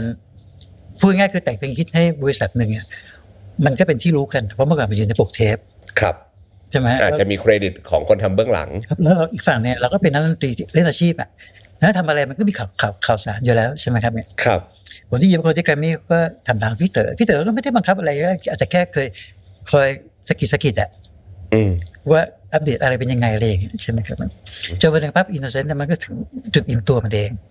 ครับผมเองเนี่ยก็เป็นคนเดินมาคุยกับแกว่าโอเคก็เราพร้อมที่จะทำงานเป็นโปรดิวเซอร์เต็มตัวแล้วอะไรเงี้ยทีมขุนพลเพลงฝั่งดนตรีของแกรมมี่อะครับมีท่านไหนบ้างครับที่แบบหลักๆในยุคแรกครับถ้ายุคก่อนผมก็มีถ้าตัวหลักนั่นเป็นตัวที่แบบตัวชูโรงนะครับยุคแรกเลยต้องเป็นพี่ป้อมอัศนีนะแล้วพอมาทำงานเต็มตัวกับ GMM Grammy ในตอนนั้นพี่โอมวิธีการทำงานวิธีคิดมาตรฐานมันเปลี่ยนไปไหมครับผู้ร่วมงานส่วนมากก็เป็นนักดนตรีเก่งๆกันนั่นแหละครับใช่ไหมครับมันก็สนุกสนานไปเรื่อยแล้วก็พูดง่ายคืองานที่พี่เต๋อทำเป็นงานดนตรีร่วมสมัยรวมไปถึงครับจะต้องนำสมัยอย่างฉันคือการเข้ามาทำงานแล้วมาใช้แบบที่เดิมไม่มีอ่ะเราต้องวิ่งมาข้างหน้าเช่นพอเราเล่นกีตาร์เสียงอย่างเดียวทีแรกใช่ไหมหรือไม่ก็แต่งเพลงเนี่ยเราก็ต้อง follow producer ที่เขาจี๊ดจ๊าดหน่อยครับใช่ไหมพอพี่เต๋อก็โยนงาน produce ชุดแรกมาก็ชุดแรกเป็นคริสติน่าอากิล่าในชุดแรกที่พี่โอมได้ produce ครับที่รับหน้าที่ produce นะอะไรเงี้ยใช่ไหมแกก็ตั้งเป้าไว้เป็นแบบแนวโมเดิร์นน่าคลิมิน็อกเมืองไทยเลยซึ่งตอนนั้นน่ะมันเป็นเรื่องตอนนั้นเอาจริงๆนะในยุคนั้นเนี่ยการทำเพลงแดนซ์เนี่ยเป็นเรื่องน่ากลัวมากเลยนะผมยังจำบรรยากาศได้เลยคือทำเพลงแดนซ์ซึ่งมันขายไม่ได้ในยุคนั้นใช่ไหมครับเพลงเราเรียกว่าอะไรเรียกว่าเพลงแดนซ์เพลงดิสโก้อะไรเงี้ยครับคือออกมาแล้วมันพูดง่ายคือขายไม่ได้หมดอ่ะคือมันไม่ดังเวลาเราคุยเรื่องย้อนยุคนะเราต้องเข้าใจก่อนว่าเมื่อก่อนมันไม่เชยนะใช่คำว่าแดนซ์ที่มันเป็นอะไรที่เท่มากเลยโอ้สมัยนั้นต้องบอกว่าตอนอัลบั้มพี่ตินาออกมาก็คือฮากันทั้งประเทศอะครับพี่โอมแต่ตอนประชุมเนี่ยคือหาวิธีกันอยู่อันนี้ผมรู้ทีหลังคือว่า ตอนส่วนมากเนี่ยผมจะทำงานคือเวลาทำงานผมก็จะอยู่คือผมก็ไปทำเนี่ยเพราะพี่เต๋อชวนนั่นแหละพูดง่ายๆแล้วก็ไปทำคือไม่ว่าจะเริ่มต้นจุดเริ่มต้นระยะกลางช่วงที่แกหรือแม้กระทั่งก่อนจะมาอยู่กับแกรมมี่เต็มตัวเนี่ยเวลาผมทำงานแล้วเจอปัญหาอะไรผมก็จะไปบางทีโทรหาแกที่บ้านนะครับขอไปปรึกษาหน่อยแกก็ซึ่งถ้าเป็นผมสมัยนั้นผมมองมันก็ไม่ใช่เรื่องธรรมดานะอยู่ดีมีเด็กโทรมาปรึกษาตอนกลางคืนนะครับแล้วบ้านก็อยู่แถวบ้านผมอยู่ก็อยู่ลาดพร้าวต้นๆผมอยู่ให้พี่แลนก็ทางผ่านไปอยู่เนี่ยผมก็แวะไปบ้านแกก็ให้คำปรึกษารวมถึงพอยุคที่แกชวนมาทำงานจริงจังแล้วมีอะไรผมก็ไปเคาะห้องแกเนี่ยห้องแกก็จะอยู่ตรงหน้าห้องประชุมโปรดิวเซอร์นะแกก็เป็นคนที่พร้อมให้กับทีมงานเสมอนะครับเข้าไปเนี่ยพอดีนึกโอ้โหเมื่อก่อนนี้เรานี่ความเกรงใจน้อยมากเลยนะแต่ความอยากคือความอยากคุกคลีอยากเกรงความอยากเข้าไปหามีสูงเพราะเรามาอยู่แกรมมี่ปั๊บเรารู้สึกว่าแก available ที่จะพูดคุยแต่เวลาที่เราอะไรปั๊บเราก็เคาะห้องคือเคาะหน้าตาเฉยแหละแกเข้ามาแล้วแกก็จะคุยกับเรายาวๆนะครับแล้วเวลาทำอะไรผมก็จะคลุกอยู่กับแกนี่แหละกับแกแล้วพี่เต๋อเนี่ยก็เป็นคนที่แบบเวลาทำงานแกเป็น executive ที่เป็นคนดูแลเรื่องซาวด์เรื่องการ mix ด้วยรวมถึงการคุม direction การร้องนักร้องด้วยฉะนั้นเราก็จะอยู่กับแกตลอดแล้วเวลาที่มีอะไรก็ตามเนี่ยเราก็จะปรึกษาทางแกนั่นแหละพวกนี้แล้วอย่างตอนอัลบั้มแรกของพี่ตินาที่พี่โอมจะต้อง เป็นโปรดิวเซอร์เต็มตัวครั้งแรกแถมยังจะต้องเป็นอัลบั้มเพลงแดนซ์ซึ่งใหม่มากของเมืองไทยด้วย มันถูกคิดและแก้เกมหรือวางกลยุทธ์ยังไงครับตอนนั้นพี่โอมไม่ได้วางเลยครับ คือพี่เต๋อแกบอกผมง่ายๆเลยว่าทำเป็นแดนซ์ทำเป็นเพลงแดนซ์นะผมก็ตั้งโจทย์เลยว่าถ้าเป็นแดนซ์สมัยนี้ควรจะเป็นอะไรในยุคนั้นมันก็จะแกพูดง่ายๆมาว่าเป็นมาดอนน่าเมืองไทยซึ่งเรฟเฟรนซ์คือมาดอนน่าก่อนมันฟังดูแค่ชื่อก็สำเร็จไปแล้วอะแต่มันยังไม่ได้ทำเลยไงใช่ไหมครับแล้วก็โอเคเราผมก็เริ่มวางแล้วโอเคมาดอนน่าก็เป็นโจทย์หนึ่งด้วยใช่ไหมครับมันจะ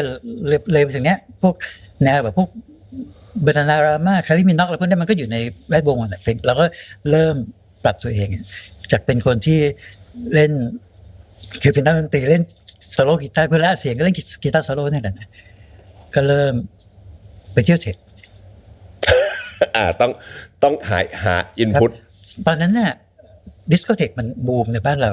ครับแล้วด้วยความบังเอิญนะผมว่าบางทีพี่เต๋อจะเป็นคนที่มองเทรนด์ขาดคือแกมองว่าเทรนด์พวกนี้มันกำลังมาดังนั้นก็มีศิลปินประเภทนี้มาเล่นนะคาริมินอกเบตานารามามาเล่นบ้านเราครับผมก็ไปดู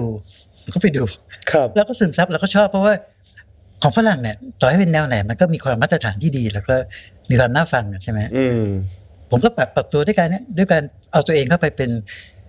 นักดนตรีอยู่ในแวดวงเพลงแดนซ์เลยเป็นคือคอมกลืนเลยอ่ะไปเที่ยวเทคก็ไปตั้งบางทีอยู่ถึงที่4-5เมื่อก่อนก็ยังไม่ปิดกันเร็วใช่ไหมครับจนเข้าใจว่าเพลงแดนซ์เนี่ยมันเป็นยังไงเพราะตัวเราต้องไปอยู่ในฟลอร์เลยนะคือต้องไปอยู่ไปตึงอะไรเงี้ยใช้เวลานานไหมครับตอนอัลบั้มนินจาในการเป็นโปรดิวซ์ของพี่ตินาในการทำอัลบั้มเนี่ยครับจริงๆมันทำไปเรื่อยๆนะทำไปเรื่อยๆแต่มันก็น่าจะต้องมีเดดไลน์ไหมฮะมีครับ แต่อัลบั้มแรกเนี่ยมันมักจะทำไปเรื่อยๆเพราะอะไรครับเพราะว่าศิลปินเนี่ยมักจะเป็นศิลปินคล้ายๆกับฝึกหัดนะซึ่งตอนนั้นพี่ตินาถือว่าเป็นศิลปินใหม่พวกศิลปินที่มาก่อนหน้าก็ดังไปหลายคนพี่แหวนพี่ตู่แล้วพวกนั้นก็เป็นตัวหลักอยู่ใช่ไหมไงครับผมก็มีเวลาคุกคลีกันทำเดโมกันจริงๆงานที่นาชุดแรกทำเพลงกันไปครบชุดเลยนะผมทำได้เลยว่าเนื้อเพลงเกือบทั้งหมดครับทำไปจะครบแล้วก็รื้อใหม่เกือบหมดเลยคือมีเวลาขนาดนั้นหมายถึงจะเสร็จแล้วไม่คือแล้วก็รื้อการทำเดโมครับเราก็คือมีเวลาขนาดเราแก้นู่นแก้นี่ไปแล้วผมก็ชุดแรกเราก็ทำเพลงแบบนี้แก้เป็นแบบนู่นแก้ไปเรื่อยๆแล้วเราก็เริ่มทำพวกโปรแกรมตอนนั้นใช้ซีเควนเซอร์ยังไม่ได้เป็นคอมพิวเตอร์นะฮะแล้วก็ทำไปแก้ไปมีห้องเดโมอยู่ข้างล่างกับมีที่นาก็มาร้องแล้วก็โอเคก็ได้ปรับแนวร้องอะไรไปด้วยอย่างเงี้ย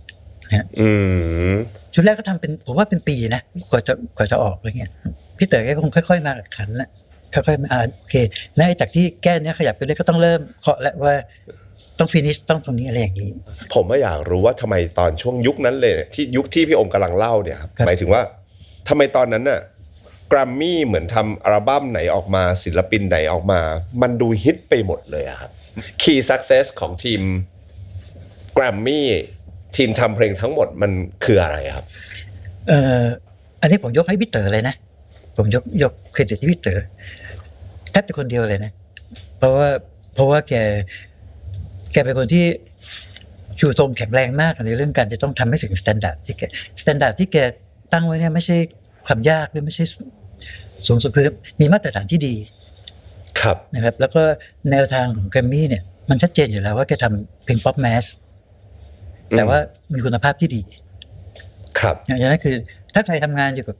พี่เต๋อเนี่ยจะรู้เลยเพราะว่าเวลาทำงานกับแกนะมันไม่ได้แค่ทำงานเราจะได้พูดคุยจะได้ฟังแอททิจูดแกด้วยอะไรด้วยอย่างเงี้ยพี่เต๋อเนี่ยเป็นคนที่แบบว่าชัดเจนมุ่งมั่นมากว่างานอะไรต่างกว่าสแตนดาร์ดที่ดีเนี่ยแกไม่ทำต่อให้เอาเงินมากองแกก็ไม่ทำอย่างเงี้ยใช่ไหมอย่างนั้นเวลาที่แกทำเนี่ยแกจะยึดตรงนี้ไว้ตลอดแล้วทุกคน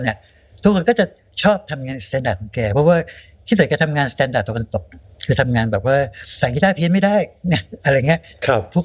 ทุกอย่างต้องถูกต้องซาวเซอร์ต้องแน่นหนึ่งเพราะแกถึงต้องมาลงมามิกซ์เสียงเองอะไรเองเพราะบางทีแกได้ยิน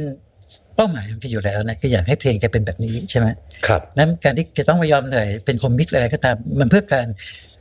คุมคอนโทรลคุณภาพที่แกต้องการให้ไปถึงในขณะเดียวกันคนทำงานที่ทำกับแกก็ได้ตรงนี้ไปด้วยได้เรียนรู้ได้อะไรไปด้วยโดยอัตโนมัตินะครับเนี้ยนั่นผมว่ามาตรฐานตรงเนี้ยมันประทับแน่นอนตั้งแต่แรกเลยดังนั้นแกรมมี่ก็ทำงานอะไรก็ตามเนี่ยมันเหมือนกับไม่ใช่ก็ใกล้เคียงคือว่าเพราะว่ามันจะไม่หลุดเป้า ครับ นะถ้าอะไรที่หลุดเป้ามันจะหลุดไปเองอ่ะมันจะไม่ใช่ทำให้เป้าเสีย มีอัลบั้มหนึ่งอันนี้ผมชอบกรี๊ดในตำนานส่วนตัวมาก พี่อินคา ค่ะ ตอนนั้นคือยังไงพี่โอมเล่าให้ผมฟังนิดนึงได้ไหมครับ ถือเป็นบุญกับน้องคนนี้ แล้วอินคาเนี่ยทีแรกเนี่ยเคยมีนักร้องชื่อศักดาพัทรศรีมาเนี่ย ครับ เนี่ย พี่ดา เนี่ยจริงๆแล้วด้วยแรกเริ่มเดิมทีเนี่ยพี่ดาเนี่ยก็เป็นว่าที่จะมาเป็นดูโอกับผม กับพี่โอม ครับตอนที่ผมอยู่วงอินโนเซนต์เนี่ยแล้วก็ ครั จะ บ มาทำงานที่แกรมมี่พี่เต๋อก็คุยกันก็ยังรู้สึกว่าเราอาจจะอยากทำโปรเจกต์ที่เป็นศิลปินด้วยอยู่ควบคู่ไปด้วย ครับ แกก็แนะนำให้รู้จักเนี่ยนักร้องคนหนึ่งน่าติมาผมก็นัดให้มาเจอที่ห้องทำงานแกผมก็เจอพี่ดาเขาเนี่ยแล้วพี่เต๋อก็เปิดเพลงที่เขาร้องเดโมวันนี้ร้องเพลงดีร้องสูงปรี๊ดแต่ตอนนั้นรู้สึกจะร้องเพลงฟักทองของพี่ป้อมเนี่ยนะครับ เจอแกแล้วคือมันไม่ได้คลิกกันนะแบบอาร์ติสเนี่ยก็เจอกันแล้วก็พูดคุยใช่ไหม ครับ ก็ไม่ได้สรุปว่าจะเป็นดูโออะไรก็ แต่หมายถึงว่าตอนแรกถูกวางเอาไว้ว่า น่าจะมาเป็นดูโอคู่กัน ผมมารู้ที่หลังว่าศักดาเขาก็มาพรีเซนต์ที่แกรมมี่นั่นแหละแล้วพี่เต๋อก็เห็นหน่วยก้านแล้วก็เห็นว่าผมเนี่ยเพิ่งเข้ามาร่วมทีมใหม่ๆแล้วก็ยังเพิ่งมาจากอาร์ติสต์ใช่ไหม ครับ แล้วก็พูดคุยกันแล้วก็ยังมีความรู้สึกถ้ามีทีมที่ดีก็อาจจะยังอยากทำงานอยู่บ้างเหมือนกันใช่ไหม ครับ แต่พอเจอศักดาแล้ว ผมว่าก็คงไม่ได้ทำอะไรร่วมกันมา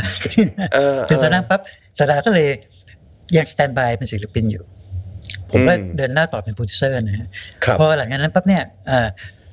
ตัวศักดาเนี่ยเขาก็กับทางพี่ดีเนี่ยเขาก็มีโปรเจกต์อยากจะทำเพราะว่าพวกนี้ก็จะมาศิลปินผมยาวอะไรกันเนี่ยแล้วก็มีช่วงนั้นเขาจะรวมแก๊งกันมีพวกศิลปินที่คล้ายๆอย่างเงี้ยลุกๆแล้วก็รวมกันมันมีอ้อมอินคาอ้อมนะเข้ามาจากพระจักรพลูศักดาก็วนกลับมาผมอีกทีหนึ่งด้วยกันแต่พี่เต๋อนี่แหละใกล้ผมโปรดิวซ์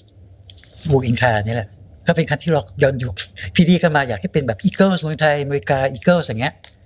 ผมก็ชอบผมไม่มีปัญหาเพราะว่าผมชอบวงพวกนี้อยู่แล้วใช่ไหมครับ แต่มันก็ในทั่วไปเนี่ยเขาก็จะไม่ค่อยมั่นใจกันหรอกเพราะว่าตอนนั้นมันเหมือนกับอยู่ดีๆเทรนด์มันเป็นอย่างหนึ่งแล้วเราจะไปทำอัลบั้มศิลปินผมยาวใส่กางเกงยีนส์เสื้อยืดอ่ะเหมือนมันแหวกเทรนด์ออกมาครับแล้วถามว่าแนวเพลงอะไรแนวเพลงดีเกิลส์อเมริกาอย่างเงี้ยซึ่งมันเรโทรอ่ะในตอนนั้นมันก็เรโทรมากสำหรับอันนี้แต่สำหรับผมมันท้าทายดีมาผมยาวๆแบบนี้ใช่ไหมเงี้ยผมก็คิดในใจว่ามันน่าจะได้ถ้าเราทำให้ทั้งหมดเนี่ยมันมีเพลงฮิตคือถ้าขอให้มันฮิตอะฮิตปั๊บเนี่ยเดี๋ยวที่ว่าไหวไม่ไหวมันได้มาไหวเองแหละผมคิดอย่างงี้เดี๋ยวคนก็จะชอบผมยาวๆกางเกงยีนตัวเองใช่ไหมเงี้ยถ้ามันมีเพลงฮิตครับถ้ามีเพลงฮิตเราก็คิดตามภาษาไม่มีอะไรต้องเสียใช่ไหมแต่เมื่อก่อนการทำเพลงมันคือ1อัลบั้มครับถูกไหมครับในฐานะโปรดิวเซอร์อะครับพี่โอมเวลาวางคอนเซปต์อัลบั้มหรือเรียงเพลงหรือวางสัดส่วนของเพลงอะไรอย่างเงี้ยมันคิดด้วยอะไรดีไซน์ยังไงมีวิธีการวางยังไงอะครับพี่โอมอันนี้อยากรู้มากเลยว่าหน้า A เพลงนี้ต้องเปิดเดี๋ยวเพลง2ไปเพลงฮิตเพลง3อะไรอย่างเงี้ยมันถูกดีไซน์ยังไงครับพี่โอมอัลบั้มที่ดีอัลบั้มหนึ่งมันก็ควรจะมีเพลงที่ฟังแล้วไม่เบื่อหมายถึงว่ามีเพลงหลายรสชาติครับฉะนั้นเราคิดแบบง่ายๆแล้วก็เพลงเร็วเพลงกลางเพลงช้าในสัดส่วนที่ไล่ๆกันใช่ไหมคราวนี้ถ้าเป็นพวกศิลปินที่เช่นศิลปินที่เต้นรำร็อกคึกคักหน่อยก็อาจจะเพลงกลางเพลงเร็วเยอะหน่อยครับเพลงช้ามีประมาณหนึ่งแต่ว่าส่วนมากเพลงที่ใช้ในการทำมาร์เก็ตติ้งมักจะเป็นเพลงช้าครับเพลงช้ามันจะทำโปรโมทง่ายอะไรเงี้ยคือโดยเฉพาะตลาดบ้านเราเนี่ยชอบฟังเพลงช้ากับเพลงเร็วนี่เหมือนนานๆมาเพลงหนึ่ง ที่ผมได้ยินเขาพูดกันนะครับ เพลงเร็วนั้นแต่มันก็มาอยู่บ่อยเหมือนกันอย่างเงี้ย ใช่ไหมอันนี้เวลาที่เราวางเนี่ยมันก็คร่าวๆวางนี้ก่อนแต่ถามว่าชุดไหนเพลงอันไหนจะนำเนี่ยมันแล้วแต่เราได้ของแบบไหนอย่างเช่นตอนนั้นทำอัลบั้มชุดเอ็มดาครับใช่ไหมเอ็มดาก็จะมีคล้ายๆกับอินคาแหละเราก็ทำไปก่อนยังไม่รู้ว่าเพลงไหนจะเป็นเพลงที่ทำโปรโมทก่อนครับอันนี้พอเพลงไหนมันออกมาแล้วมันเรารู้สึกว่าโอเคชุดนี้เพลงช้ามันฟินิชแล้วมันได้ยินความแข็งแรงก่อนก็เพลงช้ามานำครับใช่ไหมอย่างเงี้ยบางชุดเนี่ยเราทำไปแล้วเราจนจบชุดแล้วรู้สึกว่ามันยังขาดอยู่เพลงหนึ่งแล้วก็ทำเติมไปโดยคิดว่าอัลบั้มนั้นมันครบไปแล้วแหละก็เติมไปเพลงหนึ่งตอนนั้นก็ทำเพลงชุดแอมดาทำเพลงเพื่อเธอตลอดไปทำเป็นเพลงที่เพลงสุดท้ายเติมแถมเข้าไปถ้าไปฟังจะเห็นว่ามันเป็นเพลงกีตาร์โปร่งตัวเดียวผมเล่นกีตาร์โปร่งตัวเดียวเล่นอยู่ที่บ้านเธอตลอดไปเป็นเพลงแถมครับเป็นเพลงเหมือนกับแบบว่าเอาให้เต็มก็ไม่ขนาดนั้นแต่เพียงว่ามันมีอยู่แล้วตอนนั้นเราทำชุดนั้นมันจะมีเราก็เน้นให้แอมสาวรักษ์เนี่ยเขาร้องเพลงช้าๆหลายเพลงครับใช่ไหมอย่างเงี้ยผมรู้สึกว่าโอเคศักดาก็น่าจะมีเพลงช้าสักเพลงนึงก็เลยทำตรงนี้เพื่อเธอตลอดไปครับแต่ทำง่ายๆเลยนะแล้วมันพอสุดท้ายมันกลายเป็นเพลงที่เอามาโปรกีตาร์ในเพลงนั้นคือพี่โอมเหรอครับเล่นที่บ้านเลย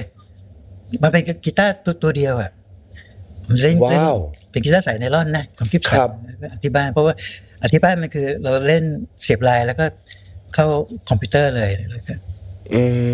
ในเวลาที่เมื่อก่อนสมัยก่อนเราจะอัดกึ่งที่บ้านกึ่งห้องอัด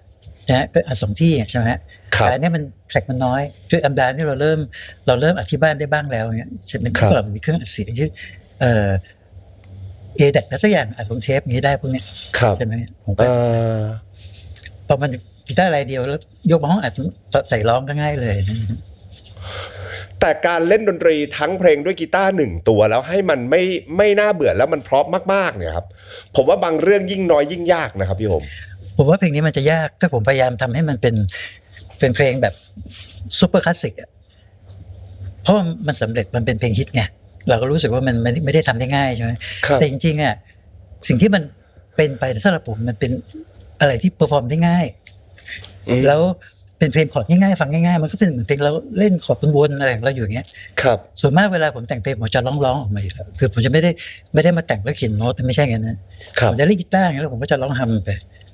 เนี่ยอย่างที่ผมก็อันนี้ก่อนผมก็ผมก็ทำเป็นทำนองมาใช่ไหม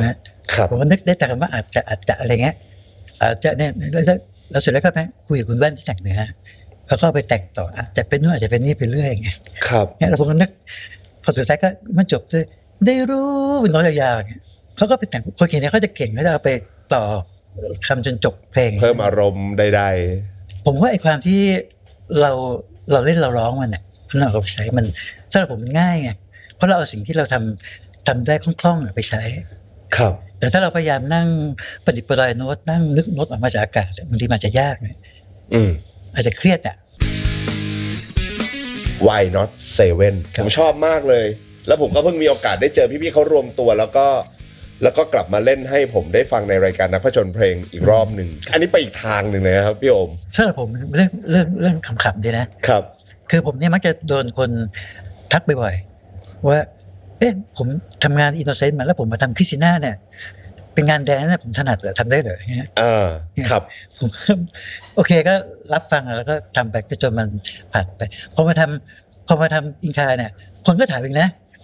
ว่าแล้วผมทำแดนซ์มาเงี้ยแล้วผมทำอันที่ล็อกเงี้ยมันถนัดเลยไงครับใช่ไหมผมจำได้พอจบอินคาปั๊บผมก็ไปทำที่นาต่ออีกชุดหนึ่งชุดอาวุธลับอะไรก็ตามเรื่องนะแล้วมาไวน์นอตเซเว่นเขาก็โยนมาทีนี้ไอ้ทั้งหมดเนี่ยคำถามแบบนี้ผมชินแล้วแหละคือเขาถามจนชินใช่ไหมพอถึงวันที่7เนี่ย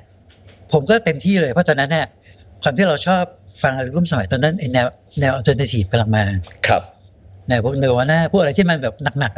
ซาวด์การ์เด้นอะไรพวกอย่างเงี้ยใช่ไหมรวมไปถึงพวกแนวดนตรีแบบพวกแบล็คเมทัลของ70มันเริ่มมาเริ่มมีการทริบิวต์พวกแบล็คแซบบัธอะไรพวกอย่างเงี้ยฮะ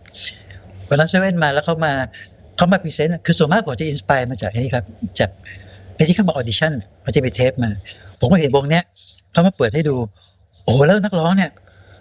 ผมยาวนะแล้วสะบัดผมเบี่ยงไปมาเหมือนโฆษณายาสระผมเลย คือพี่เน่งเหรอครับ พี่เน่งนะแล้วผมประทับใจมากผมว่าโอ้โหนี่มันสุดยอดเลยอ่ะ ครับ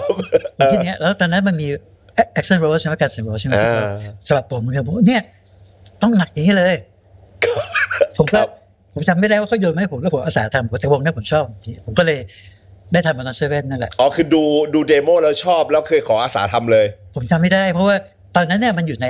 แต่ผมว่าเขาคงโยนมาแล้วแหละนะเพราะว่าตอนนั้นมันคือใครเหมาะใครว่างด้วยครับแล้วผมก็เป็นลักษณะแบบว่าตอนนั้นโปรดิวเซอร์ที่ทำสายพวกล็อกเนี่ย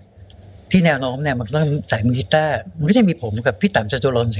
ครับที่แกทำบิลลี่นะครับแกอาจจะไม่ว่างอยู่แล้วผมตอนนั้นผมเอาเบอร์ก็ไม่รู้อะแต่ผมได้ทำวันนั้นเซเว่นนี่แหละผมว่าแต่ผมเซเยสทันทีที่เห็นในภาพสะบัดผมนี่แหละครับแล้วผมมองว่าวงนี้มันต้องเป็นอย่างนี้เลยฉะนั้นเวลาเซเว่นเนี่ยมันเตะตาผมตั้งแต่ดูวิดีโอออดิชั่นแรกครับมาฮะนั่นแหละแล้วพอสักพักหนึ่งก็จะสนิทกันเพราะว่าวงก็ค่อนข้างเฟรนลี่อ่ะอย่างกอล์ฟหัวหน้าวงเนี่ยเขาก็จะทีแรกจะคือมาแนะนำตัวมาพูดคุยอะไรกันอยู่เรื่อยอย่างเงี้ยนะครับแต่ผมก็เริ่มทำวงวันเซเว่นทีแรกก็พอเราไปตั้งเป้าว่ามันจะเป็นวงล็อกที่เราไม่ลิมิตในเรื่องความคือเราไม่ได้คิดว่าจะต้องเป็นโอ้วงเข้ามาหนักไปแล้วต้องทำให้มันเป็นใสๆไม่มีนะครับครับเทรนมายังไงวงก็เป็นยังไงเราคิดว่ามันต้องเป็นอย่างนั้นแหละโดยเฉพาะอันหนึ่งที่มันเป็นตัวแปรสำคัญคือเสียงของนักร้องนี่แหละเสียงของเน่งครับเสียงมันแหบสาบที่พูดง่ายคือไม่น่าเป็นนักร้องในวงบริษัทเด็กแบบนี้ได้ใช่ไหมเพราะเสียงมันแหบสาบผมว่าโอ้ยเสียงอย่างเงี้ยสุดยอดพี่องค์กับมองเป็นอีกมุมหนึ่งผมว่าพี่เต๋อเขามองเหมือนกันแหละเพียงแต่ว่ามันอาจจะเป็นเขาเรียกโชคชะตามันกำหนดว่างานมันจะถูกกำเนิดในแบบที่แตกต่างไงครับใช่ไหมก็เลยรูปแบบก็เลยเป็นแบบนี้แล้วเสียงเน่งเขาเนี่ยมันจะมีความเหมาะจะร้องเพลงล็อกหนักแต่สำหรับผมเนี่ยผมก็มองว่าแต่เสียงล็อกหนักได้มันก็ร้องเพลงป๊อปเพราะได้เหมือนกันเพราะว่ามันจะกลายเป็นของแปลกเราก็เลยทำอัลบั้มเซเว่นเนี่ยด้วยความรู้สึกนี้แหละไม่รู้สึกว่ามันมีข้อจำกัดอะไรในการที่จะทำให้มันประสบความสำเร็จนะ reference มีไหมครับหมายถึงว่า reference ของ Why Not Seven น่าจะเป็นอะไรครับถ้าเกิดสำหรับในวง alternative ทั้งหมดเลยรวมถึงตอนนั้นวงค่าย IS เขาก็มีวงหินเหล็กไฟกำลังดังครับซึ่งก็เปิดตลาดพวกเพลง hard rock แรงๆครับใช่ไหมฮะนั่นคือ Not Seven ก็ผมมองว่ามันไม่ยากที่มันจะไปทางร็อกแรงๆแต่ว่าหนักขนาดผมว่ามันหนักสุดที่จะหนักได้เลยตอนนั้นนะขนาดผมจำได้เลยพองานมาออกไปแล้วเนี่ยผมเจอกลุ่มไมโครเนี่ยเขาก็เดินเข้ามาพูดคุยโหพี่โอบริษัทเขายอมให้หนักได้ขนาดนี้เลยเหรอครับเนี่ยความรู้สึกผมนะคือทำให้มันกระแทกกระทันที่สุดเท่าที่เป็นไปได้ชุดแรกเนี่ยผมเหมาหมดเลยนะเล่นกีตาร์เองทั้งชุดเลยทั้งหมดเลยอัลบั้มแรกนะครับผมเนี่ยเป็นมือกีตาร์วงเซเว่นตัวใหญ่ทั้งชุดนี้มีผมเล่นอยู่กับคุณก๊อฟที่เล่นเบสคุณก๊อฟจะเล่นเบสไงตอนนั้นเขาเพิ่งทำงานชุดแรกแล้วก็มาอยู่กับผมนี่แหละผมก็ทำสิ่งรวมสิ่งแบบพวกกลองเกลืออะไรผมก็เป็นคนตีนะหมายถึงว่ามันเป็นกลองโปรแกรมที่เรายังไม่ได้อัดกลองสดเราก็ใช้กลองที่เป็นแซมแล้วผมก็ใช้พวกดัมแพดตอนนั้นบ้าตีกลองหรือตีกลองแพดครับใช่ไหมผมจะเป็นคนชอบตีกลองมาตั้งแต่เด็กแล้วแต่เพียงแต่ว่ามันไม่ได้เป็นแบบว่าเครื่องดนตรีหลักเรารู้สึกว่าเอามาเป็นเครื่องดนตรีเสริมได้มันมาเสียงแล้วก็เลยใช้วิธีตีกลองแล้วโปรแกรมมันซีเควนเซอร์เนี่ยผมก็ตีไปแล้วก็เอามาเข้าเอดิตแปลงให้มันสัดส่วนตรงใช่นั่นแหละแล้วผมก็เลยทำไปทำมาก็วงร้องเซเว่นก็มันจะมีคีย์บอร์ดอยู่คนชื่อโดสครับโดสเนี่ยก็จะเป็นแบบว่าสายเชียร์จะมาคอยนอนเฝ้าอยู่ห้องแบบนี้ทำบางทีเรานอนหาผู้หันค่ำก็มานอนเชียร์ก็กลายเป็นสนิทไปวงก็น่ารักชุดแรกก็ทำกันไปแซวกันไปอะไรเงี้ยครับอันนี้มันเป็นอีกครั้งหนึ่งที่มันก็ไม่ได้มีใครเขาคิดว่ามันต้องสักเซสอะไรอีกแล้วครับไม่พอมันเป็นอะไรหน้าตาประหลาดอย่างเงี้ยผมว่ามันสนุกดีนะตอนที่ทำรู้สึกว่ามันไม่มีอะไรต้องเสียเนี่ยคือวงนี้ความแปลกมันน่าจะได้แหละแต่ความถูกใจผู้ฟังเนี่ยมันก็อยู่ที่เพลงช้าผมคิดอย่างนั้นนะตอนนั้นนะคิดว่ามันรู้สึกมันจะเปิดตัวได้เพลงเร็วเพลงพูดค่อยๆพูดครับแต่ว่ามันมีเพลงช้าที่ผมรู้สึกว่ามันก็น่าฟังอยู่เนี่ย ทิ้งรักลงแม่น้ำแต่ด้วยลุคของเขาเนี่ยตอนนั้นถามว่าแน่ใจไหมไม่ค่อยแน่ใจเพราะว่าลุคเขาไม่ใช่ลุคอ้อนสาวอะนั่นคือที่แรกลงแม่น้ำเนี่ยมันก็ผมจำได้ว่า MV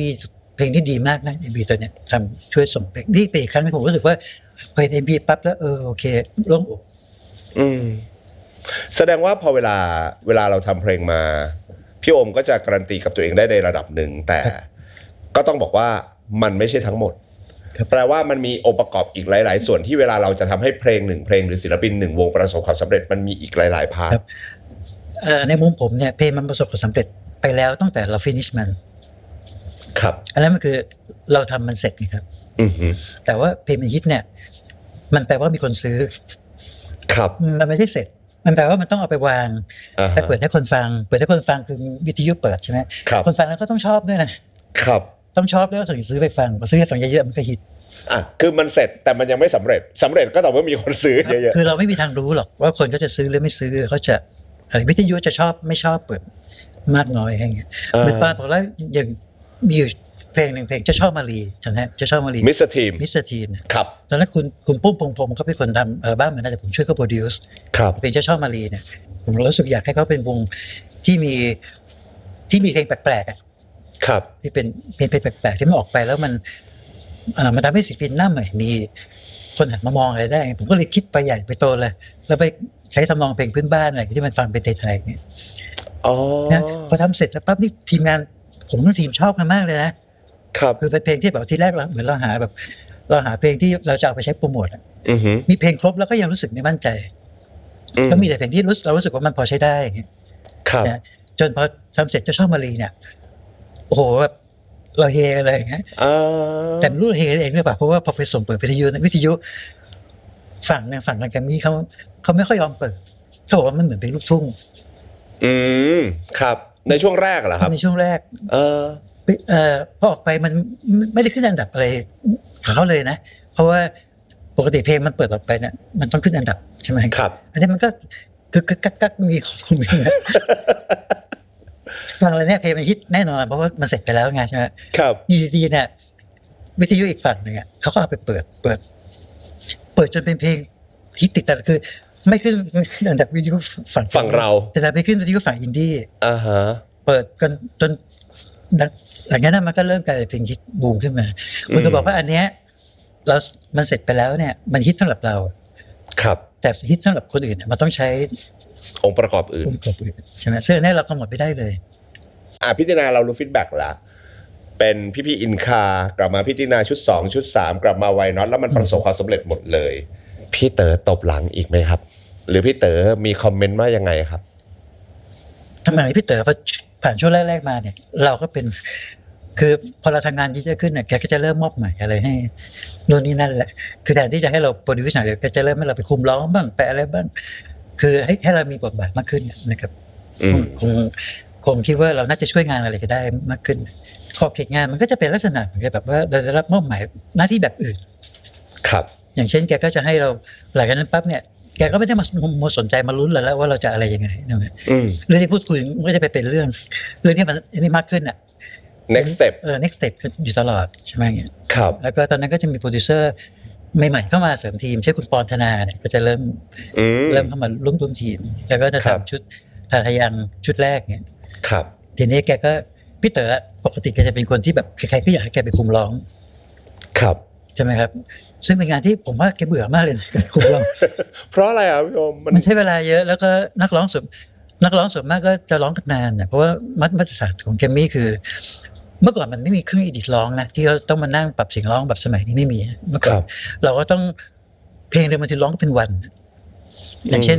คริสติน่าชุดแรกที่ร้องเป็นวันเพราะว่าเรานิดเดียวเราก็ไม่ปล่อยให้เพี้ยนอะไรเงี้ยเราก็พยายามเทคนักร้องบางทีเขาก็คิดไปคิดมาก็สงสารเหมือนกันแต่ว่าพอเห็นเขาสักเซสแล้วก็ไม่สงสารเลยมันเหมาะสมแล้วที่จะทำแบบนั้นเพราะว่าทุกคนที่ผ่านยุคนี้มาก็รู้หมดแหละครับคือมันคุ้มค่าที่จะเป็นอย่างนั้นอย่างเงี้ยงานอัลบั้มไหนที่พี่โอมทำมาในยุคที่ยังทำกับพี่เต๋ออยู่นะครับอัลบั้มไหนหรือศิลปินคนไหนที่พี่โอมรู้สึกว่ามันหินบ้างไหมครับเอาที่หินนะมันไม่ได้หินด้วยงานมันยากแต่มันหินที่เราเองนั่นแหละ คือเราเองเนี่ยเหมือนเราพยายามจะไฟท์กับตัวเอง ครับ นะผมทำที่นาอยู่ชุดแรกนะครับ ซึ่งยังไม่รู้มันจะหัวจะก้อยเลยนะ แต่เรารู้สึกว่าเราไปไม่ถึงสแตนดาร์ดที่เราอยากไป ด้วยที่พี่โอมเล่าให้ฟังว่าเครื่องไม้เครื่องมือหรือใดไปไม่ถึงแม้กระทั่งรีลิสไปแล้วก็ยังไม่พอใจ ๆครับ แต่ว่ามันคลี่คลายได้ด้วยความสำเร็จไงพอมาสำเร็จเราก็โล่งทุกคนเฮ้ยพี่เต๋อตบไหล่แต่ละ ครับ โล่งไม่เป็นไรเดี๋ยวชุดหน้าค่อยเอาใหม่ชุดหน้าแล้วเครื่องมือก็ดีขึ้นหน่อยนึง ครับ แต่ไม่ว่าชุดต่อไปเนี่ยเราก็หินอยู่ดีอ่ะเราก็ยังรู้สึกแบบกดดันนี่มันก็กดดันที่ว่า อันนี้มันพลาดไม่ได้เพราะทุกคนก็คาดหวัง เพราะมันสำเร็จมาแล้ว ครับพอชุดสองเนี่ยมันก็จะมีความรู้สึกแบบมันก็กดดันในเรื่องอื่นนี่แหละ ครับ ใช่ไหมก็เวลาที่มันน้อยลงอะไรพวกนี้ด้วยนั้นเราก็จะรู้สึกแบบกดดันยังกดดันอยู่ใช่ไหม กดดันด้วยความสำเร็จเดิม เราไม่ได้ทำไหมแบบชิวๆอ่ะเอาจริงๆแล้วถ้ามองกลับไปเราอาจจะรู้สึกว่าเราอาจจะหาวิธีทำงานแบบชิวๆได้มากกว่านั้นนะถ้ามองกลับไปแต่ตอนนั้นมันได้แค่นั้นเราคิดว่าไอ้ชุดเนี้ยมันก็ต้องไอ้ที่เราทำไม่ได้ชุดที่แล้วนะชุดนี้ทำไม่ได้มันก็จะเนี้ยนั้นมันก็เลยกลายเป็นว่านอกจากตัวเพลงที่เราได้มาจากทีมงานแล้วเนี่ยใช่ไหมเราก็จะพยายามวนเวียนกับการแก้ไขอะไรไปเรื่อยทีนี้หนักกว่าชุดแรกอีก เนี่ยคล้ายๆงั้นหรอกมาคือเนี่ยเขารู้สึกก็ปิดจ็อบไปแล้วเขารู้สึกแบบบางทีเราก็ยังไม่ได้ตั้งใจหรอกทีนี้พอมาชุด3เนี่ยครับทีนี้หนักกว่าชุด2อีกเพราะว่าเครื่องมือมันมาไงเครื่องมือมันแล้วมันมีความสำเร็จ2ชุดติดมาแล้วด้วยคือชุดหน้าชุด3เนี่ยชุด Red Beat เนี่ยเป็นชุดที่อุปกรณ์มีครบหมดเลยมีแซมเปอร์มีตอนนั้นมีอาไกเอสต่างๆนะตอนนั้นมาเป็นแบบขุมทองเลยมีแผ่นแซมเปอร์อะไรที่เราได้เสียงกลองที่เหมือนฝรั่งเขาใช้กันครับมีเทคนิคการอัดเสียงมีเครื่องอัดเสียงที่ตอนนั้นใช้เป็นระบบเทปคู่ห้องอัดใหญ่ที่สุดศรีสยามนะทีเนี้ยทั้งผมทั้งพี่เต๋อทั้งทีมงานก็เต็มที่เลย อยากทำอะไรทำครับจริงๆพอถึงชุด3เนี่ยมันเป็นชุดที่แปลกนะครับคือว่าเพลงฮิตเนี่ยเราได้มาก่อนเลยเพลงฮิตไม่ยากหรอกครับใช่ไหมมาก่อนเลยครับเพลงฮิตเนี่ยมันพูดง่ายๆคือมาแรกๆเลยคืองานยังไม่ทันเสร็จเลยเรารู้แล้วชุดนี้ขายแล้วก็คือผมก็ทำเพลงนี้ทำกับทางคุณแว่นจากอาวุธแต่งร่วมกันใช่ไหมครับนั่นแหละแล้วก็พอเราทำออกมาเราก็ทำเต็มที่นะถ้าเกิดใครฟังนี้จะได้ยินแล้วว่ารายละเอียดดนตรีมันใส่เป็นเยอะมากเลยขนาดคอรัสเนี่ยคอรัสยังต้องไประดมพวกเพื่อนที่นาแอมมาชาพวกนั้นมาลองคอรัสกันโอ้เหรอครับก็คึกคักเลยนะแค่เพลงเดียวเนี่ยนะทีมงานเขารู้สึกว่าชุดนี้ไปได้แล้วเขาเรียกว่าใส่เต็มทุกอย่างที่มีแต่นั่นไม่ได้แปลว่าเราทำงานง่ายอยู่ดีเพราะว่าสุดท้ายเราก็ยังทำแบบเดิมอยู่ดีก็คือก็ลุยไปคือนั้นเราก็เอาเครื่องมือที่เหลือเรามาใส่ในรายละเอียดทั้งหมดเพลงมันก็จะมีเติมมาเรื่อยๆนะเพลงบางเพลงเราไม่ได้ใช้โปรโมทอะไรมากเราก็ยังพยายามใช้เทคโนโลยีใส่ลงไปอะไรเงี้ยครับแต่โชคดีที่ไอ้หัวหอบเนี่ยกับปิดท้ายมันก็มีเพลงฮิตอีกเพลงชื่อไปด้วยกันนะอะไรเงี้ยใครจะไปยกมือขึ้นพวกนี้มันก็จะมาอยู่ในระหว่างทางนะครับชุดนี้ก็ไปได้ดีอ่ะแล้วชุด Red Beat ของพี่ตินาเนี่ยที่ทำออกมามันเท่ากับที่ได้ยินในหูไหมครับครับผมว่าดีอยู่ที่คาดคือดีอยู่ที่คาดหวังเสร็จออกมาแล้วเนี่ยครับแต่ทุกชุดเนี่ยงานที่นาเนี่ยคนที่ฟินิชงานด้วยกันจะเป็นพี่เต๋อเสมอพี่เต๋อจะเป็นคนที่อยู่ด้วยตลอดเพราะแกเป็นคนมิกซ์ของพี่ตินาครับที่นาเล็กบีทเป็นชุดที่แบบหามรุ่งหามค่ำที่สุดในทุกชุดเนี่ยผมจำได้เลยว่าทำกันแล้วงานที่มันทำกันแล้วจะต้องปิดจ็อบแล้วก็คือต้องส่งมาสเตอร์นะครับใช่ไหมบางทีมันไม่ทันต้องไม่นอนข้ามวันเพื่อให้ทันอย่างเงี้ยงานเล็กบีทเป็นชุดหนึ่งพี่เต๋อก็ไม่ได้นอนด้วยนะบางทีรู้สึกว่าข้ามวันไปเลยอีกวันหนึ่งเหมือนทำงานกันหนักมากเหมือนที่ตลกคนนั้นนะผมจำได้เลยว่าตอนนั้นพอปิดจ็อบชุดเลบีดแล้วเราก็โอเคโล่งแล้วอย่ากลับไปนอนเลยพี่เต๋อแล้วแกไปคุมร้องพี่โต๊ะสารอีกห้องต่อเลยครับโหเนี่ยแต่ว่าผมว่าทุกอย่างมันมีพลังงานกับเคลื่อนที่มันทุกคนเวลาทำสิ่งที่มันมีแรงมันจากไหนไม่รู้นะคุณก็ครับเป็นพลังงานดีๆมันเลยทำให้เรามีแรงแต่ว่างานชุดเล่นบีทเป็นชุดที่สำหรับผมเนี่ยค่อนข้างพ พอใจเพราะว่าเอาจริงๆที่ผ่านมาเนี่ยสิ่งที่เราขาดอาจจะเป็นเรื่องเทคโนโลยีอุปกรณ์ต่างๆครับพอเราไฟท์กับมันไม่เหมือนเราทำในสิ่งที่มันเกินกำลังแต่พยายามจะสู้กับมันใช่ไหมแต่พอเรามีเครื่องมืออะไรมันก็ช่วยทำให้เราไปถึงเป้าได้ง่ายขึ้นอะไรอย่างเงี้ยผมว่ายุคนี้คนทำงานยุคนี้ที่ผมได้ยินเนี่ยเขามีตัวช่วยกันเยอะครับซึ่งมันก็ทำให้ความเครียดแบบนั้นมันคงจะน้อยผมว่าอย่างเงี้ยพี่อมถ้าลุยงานในฐานะของขุนพลของ GMM Grammy กับพี่เต๋อมาเนี่ยพี่เต๋อท่านจากไปเนอะมันก็เป็นเหมือนที่ช่วงที่ Grammy เริ่มมีการปรับเปลี่ยนเท่าที่ผมทราบในฐานะคนฟังและแฟนเพลงแล้วกันนะครับก็จะมีค่ายย่อยออกมาพี่อมเป็นหนึ่งในผู้บริหารที่แตกออกมาทำค่ายหนึ่งว่า RPG ผมเคยฟังจากพี่ปุ้มพงษ์พรหมสนิทวงศ์ณอยุธยาว่ามาจากเรวัต Producers Group ครับอันนี้ก็เป็นเขาเรียกนัยยะที่มันเป็นอัตโนมัติอ่ะเพราะว่าทุกคนก็รีมายอย่างนั้นได้ง่ายอยู่แล้วแต่จริง RPG อ่ะซิมโบลิกมันคือจรวด RPG นั่นแหละเพราะว่าในมุมผมเนี่ยเราก็ไม่ได้มีความตั้งใจหรือไม่ได้มีอะไรที่จำเป็นต้องไปโฟกัสตรงเอาชีวิตพี่เต๋อมาใช้เป็นตัวนี้ใช่ไหมเพราะว่าทุกคนทำงานก็อยู่ในอัมเบร่ากันอยู่แล้วเนี่ยครับแต่ผมว่ามันเป็นสิ่งที่มันควบคู่ไปโดยที่ธรรมชาติมันก็ทำให้คิดอย่างนั้นอยู่แล้วใช่ไหมเรารู้สึกว่าโอเคก็ส่วนหนึ่งมันก็เลยทำเลยเพราะว่ามันเป็นความรู้สึกยกย่องแกด้วยยกย่องพี่เต๋อด้วยใช่ไหมแล้วในความเป็นจริงเนี่ยคนที่ร่วมตั้งชื่อนี่ก็คือพี่ปุ้มเนี่ยพี่ปุ้มพงษ์พรหมนี่แหละตอนนั้นอยู่ทีมงานกันแล้วก็นั่งคุยกันนี่แหละชื่ออะไรดีครับใช่ไหมก็นึกชื่อ RPG ขึ้นมาก็แน่นอนพอนึกชื่อ RPG เนี่ยแวบแรกมันต้องบอกจรวด RPG อยู่แล้วเพราะนะหลังจากนั้นเราก็มองว่ามันก็คิดได้ว่าเป็นอะไรว่า Producers Group ด้วยอะไรอย่างเงี้ยมันก็จะคล้ายๆกันไปแต่แปลว่าค่าย RPG จะเป็นค่ายที่ทำงานในรูปแบบสมัยพี่เต๋ออะไรอย่างนี้ป่ะครับหรือมันไม่เกี่ยวหรือจริงๆทุกค่ายก็รับเจตนารมณ์พี่เต๋อมาอยู่แล้วผมว่าเป็นทุกค่ายนะถ้าอยู่ในแกรมมี่อ่ะเขาก็มีความเหมาะสมที่ต้องทำงานใน direction พี่เต๋ออยู่แล้วครับยกเว้นด้วยเหตุผลอื่นๆผมก็ไม่รู้นะแต่ว่าเพราะว่าถ้าเราผมได้แกรมมี่ direction มันคือสิ่งที่พี่เต๋อ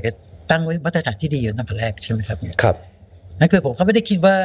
แค่ RPG ทำ direction พี่เต๋อแต่บังเอิญทีมงานเนี่ยมันเป็นทีมงานที่ทำในทีมพี่เต๋อมาคือช่วงหน้าทีมงานที่มาทำด้วยกันก่อนหลังๆก็ต้องมีแยกไปทำค่ายย่อยอะไรกันต่างๆแล้วแต่ความสะดวกนะแต่ว่าส่วนมากก็จะเป็นทีมงานที่อยู่ในทีมเดิมกันมานั่นแหละในฉะนั้นมันก็ด้วยความคุ้นเคยด้วยลายมือมันก็เป็นแบบนั้นอยู่ครับแล้วตอนที่พี่โอมพอขึ้นมาเป็นผมเชิญคำว่าผู้บริหารแล้วก็จะเริ่มมีพี่โปรดิวเซอร์ที่เป็นรุ่นน้องของพี่โอมนะครับซึ่งแต่ละท่านก็ต้องบอกว่าเป็นตำนานของทุกวันนี้อยู่ดีนะครับเวลาพี่โอมจะต้องถ่ายทอดอะไรบางอย่างหรือวิธีการทำงานนะครับหัวใจเลยอะของการถ่ายทอดการทำงานให้โปรดิวเซอร์รุ่นน้องของพี่โอมคืออะไรครับจริงๆงานก็ไม่มีอะไรมากคือสำหรับผมเนี่ยถ้าย้อนกลับไปเนี่ยผมมองว่าไอ้การไปทำงานในสายนี้เนี่ยมันเป็นกำไรชีวิตนะครับคือตัวตนผมจริงๆก็เป็นโปรดิวเซอร์เป็นคนดนตรีนั่นแหละครับแต่ตอนนั้นเนี่ยคือถ้าพี่เต๋อยังอยู่นะผมก็ไม่มีวันไปทำหรอกผมก็ follow แกคือสบายที่สุดอยู่แล้วเงี้ยนะฮะความมั่นใจแต่ที่พอแกไม่อยู่เนี่ยเราก็ต้องพยายามไปข้างหน้าด้วยกันพูดง่ายคือมันก็เป็นคันลองที่ดำเนินไปใช่ไหมครับนั้นเรื่องพวกนั้นในเวลาที่ผมทำงานกับโปรดิวเซอร์เนี่ยผมก็ทำงานด้วยความรู้สึกเดิมก็พูดคุยภาษาคนดนตรีแล้วคำสอนหรือคำแนะนำเวลาที่มีโปรดิวเซอร์รุ่นน้องมาล่ะครับพี่อมผมจำได้ว่าสิ่งเดียวที่ผมทำนะก็คือว่าทำอะไรเราก็จะไม่ลดเส้นเนี่ยเราก็จะทำไปตามพูดง่ายคือภาษาคนผลิตมันคือผ่านไม่ผ่านเราก็ใช้หลักง่ายๆว่าไม่ผ่านง่ายๆมันมีเส้นของมันอยู่เส้นของมันอยู่จะไม่หย่อนเส้นนี้ลงครับคราวนี้เรื่องพวกนี้พอวันเวลามันผ่านไปเนี่ยมันก็แล้วแต่บุคลากรบุคคลไงฮะเพราะว่ามันพอไม่มีพี่เต๋อแล้วเนี่ยไอ้ความจำเป็นในการที่จะมายึดติดกับเรื่องอะไรต่างๆรวมถึงตัวผมเองด้วยอะไรด้วยเนี่ยมันก็แปรเปลี่ยนไปตามสถานการณ์ใช่ไหมครับด้วยสภาพบริษัทด้วยอะไรด้วยองค์กรใหญ่นะครับใช่ไหมรูปแบบมันก็ต่างไปเนี่ย พอมันเป็น RPG แต่ว่าจริงๆก็มีศิลปินเต็มไปหมดเหมือนกันนะครับที่อยู่ภายใต้การดูแลของ RPG กับพี่โอมจริงๆมันก็พอสุดท้ายมันก็เวียนเพราะว่าแกรมมี่ก็จะมีหลักๆอยู่ตรงกลางครับพวกค่ายย่อยต่างๆก็เป็นอะไรที่ดำเนินตาม policy อะไรพวกนี้ด้วยใช่ไหมฉะนั้นศิลปินก็จะเวียนสลับค่ายอะไรไปได้แล้วแต่ความสะดวกพี่โอมมีแบบผมใช้คำว่าสิทธิ์ก้นกุฏิที่แบบชอบหรือแบบปั้นขึ้นมาเป็นพิเศษไหมครับจริงๆเนี่ยผมไม่เคยปั้นใครเลยนะส่วนมากเนี่ยมันจะอาจจะเป็นเหมือนผมเรียนรู้จากคนอื่นคนที่ร่วมงานกับเราเขาก็ได้เรียนรู้จากเราแต่ผมจำได้ว่าเราจะจำได้จากว่าบางคนเนี่ยเขาอาจจะเริ่มหัดทำเพลงจากเราหมายถึงว่าอย่างเช่นคุณก๊อฟวานัสเว่นเนี่ยเขาเริ่มมาเนี่ยชุดแรกก็ยังไม่ได้ทำเพลงเลยครับเนี่ยเขาเข้ามาเป็นมือเบสเฉยๆพอเราทำวานัสเว่นชุดแรกเขาก็นั่งดูเรานั่งดูเราทำงานเราก็ช่วยเล่นเบสเนี่ยตามที่เรา arrange อย่างนั้นใช่ครับพอชุดต่อมาเขาก็เริ่มทำงานได้มากขึ้นนะพอเราทำงานเพลงเราก็เริ่มเรียกใช้เขาอะไรเงี้ยมากขึ้นเราโปรดิวซ์งานเราก็เริ่มส่งเพลงให้เขาเรียบเรียงจนวันหนึ่งปั๊บเราทำค่ายแล้วเรามีศิลปินมาที่ต้องทำแนวร่วมสมัยปามี่อย่างเงี้ยครับผมก็นึกถึงก๊อฟกันแล้วก๊อฟเขาคือเราจะอัตโนมัติว่าเราจะรู้มือจากคนที่ร่วมงานกันมาเห็นตั้งแต่แรกเราเห็นการเติบโตเราก็โยนงานให้ก๊อฟเขาทำครับใช่ไหมแล้วงานมันก็ประสบความสำเร็จมากเนี่ยเราจะเห็นอะไรแบบนี้อยู่ใช่ไหมครับจนหรือแม้กระทั่งอย่างจักมีจักรชวินครับจักนี่จริงๆก็ร่วมงานกันมาเยอะเพราะแรกๆเขาก็จะเป็นศิลปินมาเป็นวง W นะใช่ไหมเงี้ยก็เราก็เห็นเด็กคนนี้ร้องเพลงดีแล้วก็เล่นกีตาร์เก่งครับผมจะคอยเชียร์ให้จักเขาผมรู้ว่าเขาเป็นเสียงกีตาร์มาตั้งแต่แรกเพราะเขามาพรีเซนต์ที่แกรมมี่เนี่ยเขาไม่ได้ในร้องเพลงนะเขาโชว์โซโล่กีตาร์พี่จักตอนที่มาออดิชั่นน่ะเหรอครับรู้สึกเขาจะร้องเพลงหลบไปให้พ้นของศักดานี่แหละของแล้วก็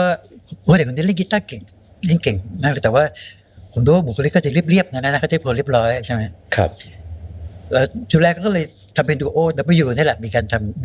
มีตอนนั้นจะมีนักร้องชื่อหญิงเนี่ยเข้ามาอันนั้นพอดีผมก็จะมองว่าจักเนี่ยเขาเป็นนักกีตาร์ที่เก่งผมไม่ได้มองเขาเป็นนักร้องเลยนะมองเป็นนักกีตาร์เลยมองเขาเป็นนักกีตาร์แม้กระทั่งทุกวันนี้ก็ยังมองเป็นอย่างนั้นครับแต่ว่าจากการร่วมงานกันเนี่ยจักเขาก็จะเป็นคนหนึ่งที่เติบโตได้ทั้งในสายนักร้องแล้วก็หลังๆก็จะเป็นคนผลิตด้วยเป็นมิวสิกดีเรคเตอร์อะไรพวกอย่างเงี้ยครับผมเชื่อว่าเขาก็ได้เรียนรู้จากการร่วมงานกับเราเยอะๆด้วยแหละแล้วก็ร่วมงานกับคนอื่นใช่ไหมอย่างเงี้ยฉะนั้นพวกนี้ก็จะเป็นคนที่แบบคุกคลีกันมาถามว่าเราจะเรียกว่าผมไม่ได้เรียกว่าเป็น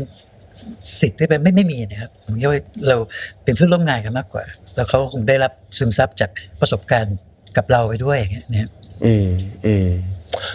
ตอนนั้นทำไมพี่โอมถึงออกจากการทำงานกับแกรมมี่ครับ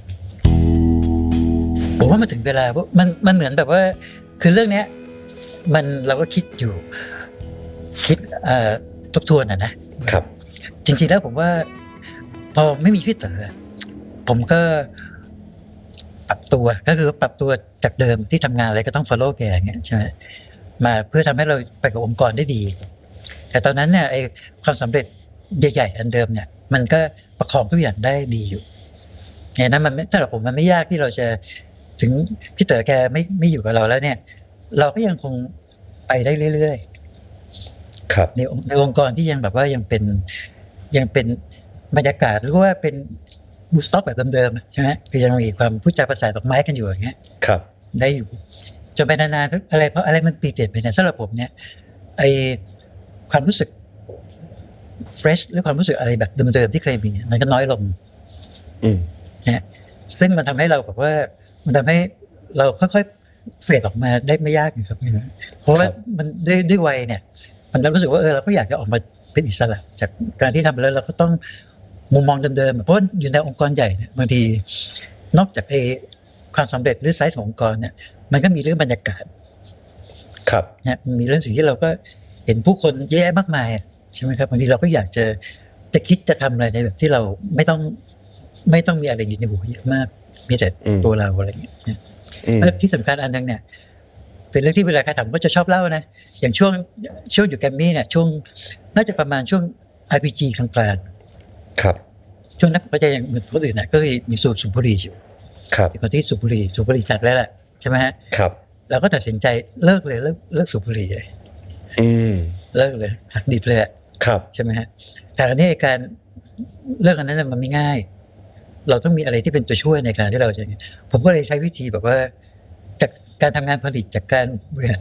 ก็กลับมาฝึกกีตาร์อีกครั้งหนึ่งนี่อยู่บ้านเนี่ยเราก็นั่งกลับมาบ้านก็นั่งโซโล่กีตาร์ตลอดเลยใช่ไหมให้มือมันไม่ว่างให้มือไม่ว่างแล้วก็มีดื่มน้ำเยอะๆอะไรด้วยเงี้ยจน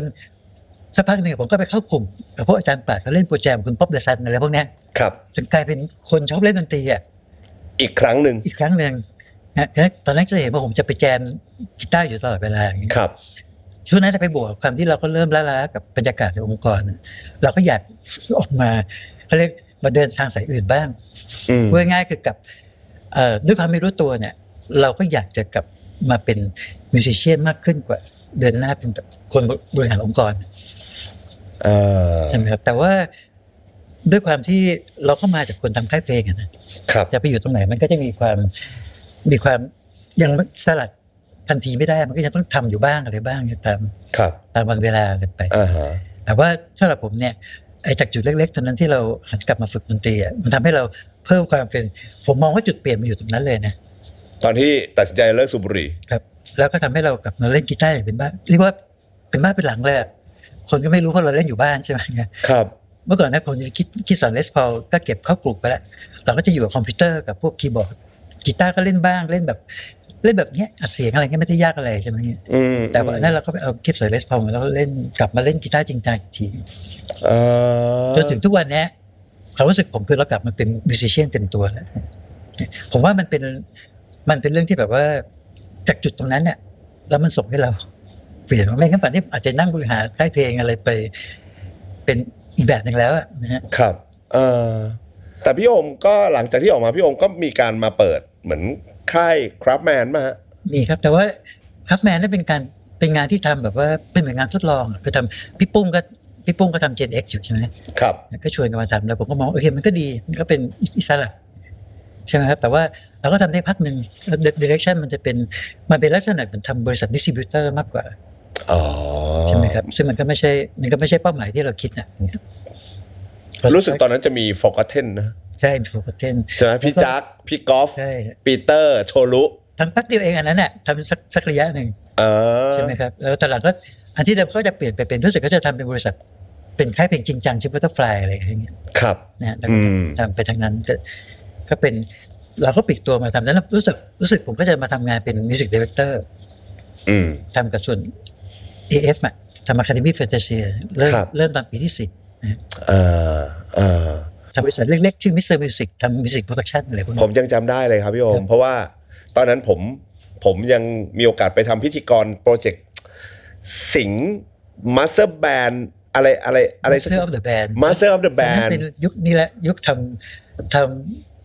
โปรโมชั่นโปรเจกต์กับ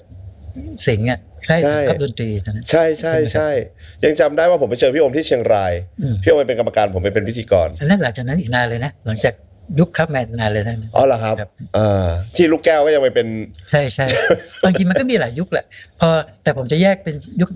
ใหญ่คือยุคที่อยู่ที่แกรมมี่นั่นแหละครับนะแล้วก็ยุคที่ออกมาทำเป็นอินดิเพนเดนต์นี่แหละทำอินดี้เนี่ยจนถึงปัจจุบันอะไรอย่างเงี้ยจนมาถึงตอนนี้ครับพี่โอมหมายถึงว่าพอเราผ่านอะไรมาหลากหลายขนาดนี้ครับวันนี้ในมุมที่เราตกผลึกกับการเป็นคนดนตรีครับเรากำลังมองตัวเองว่าเราคือใครครับจริงๆแล้วเราคือโปรดิวเซอร์เราคือสตูดิโอมิวสิชเชียนเราคือมิวสิชเชียนเราคืออะไรครับจริงๆแล้วถ้าพี่โอมองตัวเองวันนี้ส่วนมากคนจะมองว่าผมเป็นนักกีตาร์เริ่มเล่นดนตรีมาทั่วไปใช่ไหมแล้วผมก็จะเริ่มขยับตัวเองมาเป็น arranger ปั๊บก็มาเป็น composer ครับ composer ปั๊บก็จะขยับมาเป็นเป็น artist มันเป็นอยู่แล้วนะแล้วก็มาเป็น producer เสร็จแล้วก็เนี่ยก็ทำงานช่วงใหญ่ๆเลยกับทีมงานพี่เต๋อเนี่ยโดยที่ตอนทำงานเนี่ยเราก็ไม่ได้คิดอะไรมากหรอกเราทำไปตามตอนนั้นไม่ได้คิดว่ามันใหญ่ที่สุดในประเทศหรือมันจะกลายเป็นอะไรนะรู้แต่ว่ามันสุดยอดแล้วมันก็ประสบความสำเร็จที่เหมาะสมใช่ไหมแล้วก็แปลเปลี่ยนไปอะไรเงี้ยโดยที่ไม่ได้ย้อนกลับวิเคราะห์อะไรทั้งสิ้นเลยเราเป็นอะไรเรารู้แต่ว่าพอทำงาน บริหารไปก็เล่นดนตรีด้วยดีกว่าอย่างเงี้ยนะฮะเล่นดนตรีคราวนี้กลับมาเล่นดนตรีมันก็ไม่ง่ายนะเพราะว่าดนตรีเนี่ยเล่นจริงจังมันก็ต้องแบบฝึกฝนต้องอะไรตลอดเวลาแม้ทั้งทุกวันนี้ก็ยังรู้สึกมันยากอยู่ใช่ไหมครับเราเป็นอะไรทุกอย่างเนี่ยแต่ว่าส่วนมากบทบาทที่เป็นเนี่ยมันเป็นไปตามจังหวะชีวิตเท่านั้นแหละคือมันเป็นไปตามแบบว่าพูดง่ายๆผมใช้คำง่ายๆว่าทำอยู่ทำไปครับทำอะไรใกล้ๆมือก็ทำไปก่อนอะไรต้องทำก็ทำนะพอถึงเวลาหนึ่งปั๊บเนี่ยมันคลายได้ก็คลายหรือว่าเราแต่จุดหนึ่งที่เราต้องรู้จักตัวเราดีมากเลยว่าเราเป็นใครแล้วเราจะเป็นอะไรผมว่าตัวผมเองเนี่ยผมเอาง่ายๆว่าเราก็เป็นคนดนตรีนั่นแหละเป็นคนดนตรีแต่ก็เป็นคนดนตรีเลยก็อะไรที่เป็นดนตรีที่เราชอบผมก็เป็นหมดผมชอบอะไรผมก็ยังชอบแต่งเพลงชอบเล่นเทคโนโลยีชอบเล่นกีตาร์ใช่ไหมฮะชอบฟังเพลงใหม่ๆชอบฟังเพลงเก่าชอบฝึกชอบแกะเพลงชอบอะไรที่ชอบยังชอบไปหมดนะปัจจุบันทุกอย่างเนี่ยมันรวมอยู่ในตัวเราทั้งหมดนะแต่ถามว่าไอการที่เราอยู่ในวัยนี้เลยวันนั้นก็กลางคนแหละใช่ไหมฮะการอยู่ในวัยนี้แล้วเราจะเอาตรงเนี้ยเพื่อไปทำอะไรต่อหรือว่าเราจะแค่ทบทวนอดีตอย่างเงี้ยผมก็มองว่าเราก็ทบทวนอดีตนั่นแหละแล้วก็ดูว่าปัจจุบันเนี่ยเราเข้าใจอดีตมันประมาณไหนแล้วเราจะเอาอันนั้นเนี่ยมาลงกับตรงนี้แล้วไปข้างหน้ายังไงผมก็มองว่าไอ้ตรงเนี้ยถ้าเกิดว่าเรายังเข้าใจสิ่งที่เราเป็นมาในอดีตแล้วเราเอามาผลิตเรามาทำอะไรพวกนี้ได้ไงใช่ไหมในจุดที่เราจะเป็นจากนี้ไปเนี่ยเราก็แค่เดินไปด้วยความเข้าใจทั้งหมดที่มันเป็นนั่นแหละอัลบั้มเดี่ยวจะมีอีกไหมครับ พี่โอมเพิ่งเคยมีโซโล่อัลบั้มของตัวเองเนี่ยแค่1อัลบั้มเหรอครับครับผมเคยมีอัลบั้มเดี่ยวชุดแรกอะนะตอนนั้นรู้สึกว่าทำเป็นโปรเจกต์เรียกเป็นกึ่งมาร์เก็ตติ้งกับทาง True ครับ True Corporation จะเป็นเรื่องเกี่ยวกับการขยายซิมโทรศัพท์แล้วเนี่ยนะฮะผมก็โอเคก็เป็นเรื่องที่ดีเพราะเราไม่ต้องมานั่งทำโปรเจกต์แล้วเอาไปทำมาร์เก็ตติ้งอะไรแบบเดิมใช่ไหมครับก็ทำแบบนั้นตอนนั้นจะได้ว่าติดเลยอ่ะครับแม้แต่รูปตัวเองไม่มีนะแต่อัลบั้มมันนะครับใช่ไหมมีนิดหน่อยเป็นรูปเบื้องหลังเนี่ยนั่นแหละประมาณนานมากก็ได้เป็น10 กว่าปีแล้วนะครับตอนนั้นผมคิดเล่นๆผมคิดว่าไม่เป็นไรเพราะว่างานเราไม่ได้ทำการตลาดแบบทั่วไปอยู่แล้วเนี่ยนั่นเราก็ทำให้มันเป็นแรร์ไอเทมไปเลยตอนนั้นคิดอย่างนั้นทั้งที่มันยังไม่เป็นแรร์ไอเทมเลยเป็นงานคราฟไปเลยใช่เป็นงานที่แบบว่าเราไม่ต้องไปอะไรเลยครับนึกอยากจะหยิบมาเล่นก็หยิบมาเล่นใช่ไหมครับจนถึงปัจจุบันเนี่ยมันเป็นแบบนั้นไปเองโดยที่เราไม่ต้องทำอะไรเลยใช่ไหมเงี้ยผมก็มองว่ามันก็เป็นเรื่องยิ้มอ่ะเพราะว่าตัวผมไม่ได้มีความรู้สึกว่างานทุกชิ้นที่เราทำมันจะต้องเป็นป๊อปแมสอะไรตลอดเวลาครับใช่ไหมครับบางทีมันก็มีแบบนั้นแบบนี้อะไรเงี้ยแล้วผมจะบอกว่าบางทีไองานที่คนเขาจำเราได้ในความที่เราเป็นป๊อปโปรดิวเซอร์อะไรก็อย่างเงี้ยหรือป๊อปซองไรเตอร์ป๊อปอาร์ติสอะไรก็ว่างไปเนี่ยแม้กระทั่งทุกวันนี้คนก็ยังแบรนด์ผมเป็นหนึ่งในอินโนเซนต์อยู่เลยนะเขาก็ยังมองว่าเราเป็นคนที่เป็นพวกป๊อปอาร์ติสป๊อปซิงเกอร์อะไรของเขาเนี่ยใช่ไหมเงี้ยผมว่าทั้งหมดมันก็เป็นเรื่องการยกย่องสิ่งที่มันเกิดขึ้นจริงในอดีตทั้งนั้นนะใช่ไหมผมมองว่าถ้าอย่างเงี้ยมาถึงปัจจุบันเนี่ยถ้าเรามีโปรเจกต์เนี่ยมันก็เป็นเรื่องที่ทุกอย่างมันก็เป็นแรงหนุนที่เรามีต่อไปแต่แสดงว่าถ้าพี่โอมเล่ามาแบบนี้แปลว่าอนาคตเนี่ยจะมีโปรเจกต์ไหมก็ยังไม่รู้แต่ว่ายังไม่หยุดแน่ๆถูกไหมครับผมว่าชีวิตผมช่วงนี้มันเป็นช่วงแบบตามใจตัวเองสุดๆเลยนะครับแต่มันเป็นเพราะว่าเราปลดภาระพันธะทุกอย่างออกไปหมดแล้วเนี่ยคือทั่วนี้เราไม่ได้คอมมิตอะไรกับใครเลยไม่ได้เป็นต้องคอมมิตเงื่อนไขอะไรกับใครใช่ไหมสิ่งที่ผมพยายามจะเมนเทนไว้คือความเป็นมิวสิกในตัวเองครับแล้วทำให้มันเยอะคือตัวนี้ก็ยังฝึกเล่นกีตาร์ตลอดเวลานะฝึกเทคโนโลยีใหม่ๆอะไรเงี้ยใช่ไหมครับถ้ามีคนถามว่าเอ๊ะแล้วพี่จะเอานี่ไปทำอะไรเราไม่ต้องตอบเขาแต่เราตอบตัวเองได้ผมว่ามันต้องเป็นอะไรสักอย่างที่มันพุชเราออกไปข้างหน้าเองนึกไหมตอนนี้ก็ฝึกกีตาร์ทุกวันนี้ผมว่าถ้าสำหรับคนที่เมื่อกี้เราเริ่มต้นจากการว่าเราเริ่มฝึกดนตรีเป็นยังไงตั้งแต่เด็กใช่ไหมครับเมื่อก่อนมันไม่มีอะไรแบบทุกวันนี้หรอกแต่ทุกวันนี้มันมีทุกอย่างใช่ไหมทุกวันนี้ตื่นมาผมก็เปิด YouTube แล้วมีอาจารย์ทั่วโลกไปหมดเลยที่เขาสอนกีตาร์ไม่มีอะไรที่เราอยากรู้แล้วไม่รู้เลยแม้กระทั่งพอเราอยากรู้เรื่องอะไรก็ตามเราก็ AI ทำ AI ก็รู้หมดทุกเรื่องนะส่วนที่ เป็นตัวเราคือเราเปิดแค่ไหนมากกว่าผมว่าคนเราจะเรียนรู้อะไรทุกอย่างในยุคนี้เป็นยุคที่สวรรค์ที่สุดเลยนะสำหรับคนเรียนรู้คุณสามารถค้นหาทุกอย่างที่คุณอยากจะต้องการมันได้หมดครับแต่ผมย้อนเปรียบเทียบว่าแต่จริงๆเนี่ย